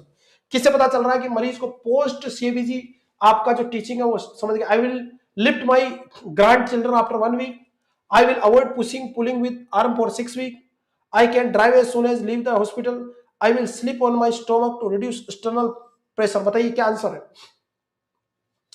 Understanding of the post CABG external precaution. External precaution की बात कर रहा है, किसकी बात कर रहा है? स्टर्नम को बचाने के लिए पोस्ट सीएबीजी कौन सा? अरे बात, I will lift my, I will avoid pushing pulling with my arm for 6 week. I will तो राइट आंसर क्या जाएगा बच्चों? एक्सटर्नल अप्रोच की बात कर रहा है, तो I will avoid pushing pulling arm for the 6 week. 6 सप्ताह तक स्टर्नम की सर्जरी है, स्टर्नम के थ्रू बड़ा ऑपरेशन, तो 6 सप्ताह तक मैं हाथ को ज्यादा ऊपर नीचे नहीं करूंगा, रेस्ट में रहूंगा। तो B is the right answer. Patient report sudden severe chest pain 5 days after CABG. What is should be the nurse suspected? Patient को सीएबीजी होने के 5 दिन बाद में सडन सीवियर चेस्ट पेन हो रहा, तो कौन सा इंफेक्शन हो सकता है? तो that is the case of बेटा, very important, this can cause graft occlusion. ये किसकी वजह से हो सकता है? ग्राफ्ट क्या हो रहा? ओकल्ट, उसकी वजह से ब्लड सप्लाई रुक रही है। A patient ask why internal memory artery is used for grafting. The nurse best response. Patient कह रहा है कि मैं मेमोरी आर्टरी क्यों यूज करूं, तो बेस्ट रेस्पॉन्स क्या? It has a lower risk of infection, it remain patent longer than vein graft, it reduce the need for anticoagulant, या it heals faster than the graft. अरे बात सुनो, तो ये क्या बच्चों very important, it remain patent longer than, लंबे समय तक खुली रहती है कंपेयर टू वेन की तुलना में, वेन पिचक ज्यादा जाती है, ये पिचकती नहीं है। Nurse is caring for a patient who is post operative from a coronary artery bypass grafting procedure, which of the following finding procedure nurse report immediately, कौन सा, blood pressure 140/90, heart beat 58, temperature 100.2 या chest pain relieved by nitroglycerin, कौन सा CABG के बाद में कौन सा सिम्टम तुरंत नोटिफाई करना है, तो बेटा नाइट्रोग्लाइसिन से अगर चेस्ट पेन रिलीव नहीं हो रहा है तो बेटा मरीज को सीएबीजी के बाद एमआई का अटैक आ रहा है, इसका इंडिकेशन हो सकता है, तो तुरंत नोटिफाई करना है। Patient and post operative from the CABG and is experiencing a low urine output and sign of fluid retention, CABG के बाद यूरिन आउटपुट कम आ रहा है और फ्लूइड रिटेंशन है, तो what is the most appropriate action, क्या रिएक्शन देंगे, as diuretics as order, आपका फ्लूइड नहीं आ रहा है तो डायरेटिक देना ऑर्डर के अकॉर्डिंग, ताकि फ्लूइड बाहर आए, वरना फ्लूइड ओवरलोड क्या कर सकता है, प्रॉब्लम कर सकता है। बाकी increase the patient fluid intake, ये तो गलत स्टेटमेंट है, monitor the sign of shock, ये सब गलत है बेटा, is the right answer. Which of following is the potential complication following CABG surgery that the nurse should closely monitor for the post operative period, बताइए कौन सा complication CAG के बाद में आपको मॉनिटर करना है, pulmonary embolism, myocardial infection, wound infection या कार्डियक डिस्थिमिया, तो सबसे ज्यादा रिस्क किसकी रहती है, कार्डियक डिस्थिमिया की, ये मोस्ट कॉमन कॉम्प्लिकेशन होता है, हालांकि एमआई एंजाइना भी हो सकता है बट मोस्ट इस कार्डियक डिस्थिमिया ज्यादा रहता है बेटा। बढ़िया क्वेश्चन है, ध्यान रखना, वन लाइनर क्वेश्चन, दो में कंफ्यूज नहीं होना। Nurse is assessing a post CABG patient who has a Swan Ganz catheter in place, मरीज को सीएबीजी की और साथ में स्वान गेन कैथेटर लगा हुआ है, the nurse notes a sudden increase in pulmonary artery wedge pressure, nurse ने नोट किया कि पल्मोनरी आर्टरी वेज प्रेशर जो नॉर्मल कितना होता है बेटा 6 से 12 या 6 से 14 mm होता है, तो क्या करोगे आप, मोस्ट लाइकली कोच क्या हो सकता है, लेफ्ट साइडेड हार्ट फेलियर, अरे बात आपको पता स्वान गेन कैथेटर किसको बताता, लेफ्ट साइडेड हार्ट फेलियर को बताता बेटा, तो ए इज द राइट आंसर। तो ये कुछ आपके क्वेश्चन हुए बेटा सीएबीजी और आपका कौन सा टॉपिक बेटा, आपके कुछ important topic. So thank you so much, love you all, पढ़ते रहे बढ़ते रहे, ऐसा नहीं क्लासेस अच्छी लगती है तो आज ही अपने फ्रेंड को ज्वाइन कर बेटा, थैंक यू सो मच।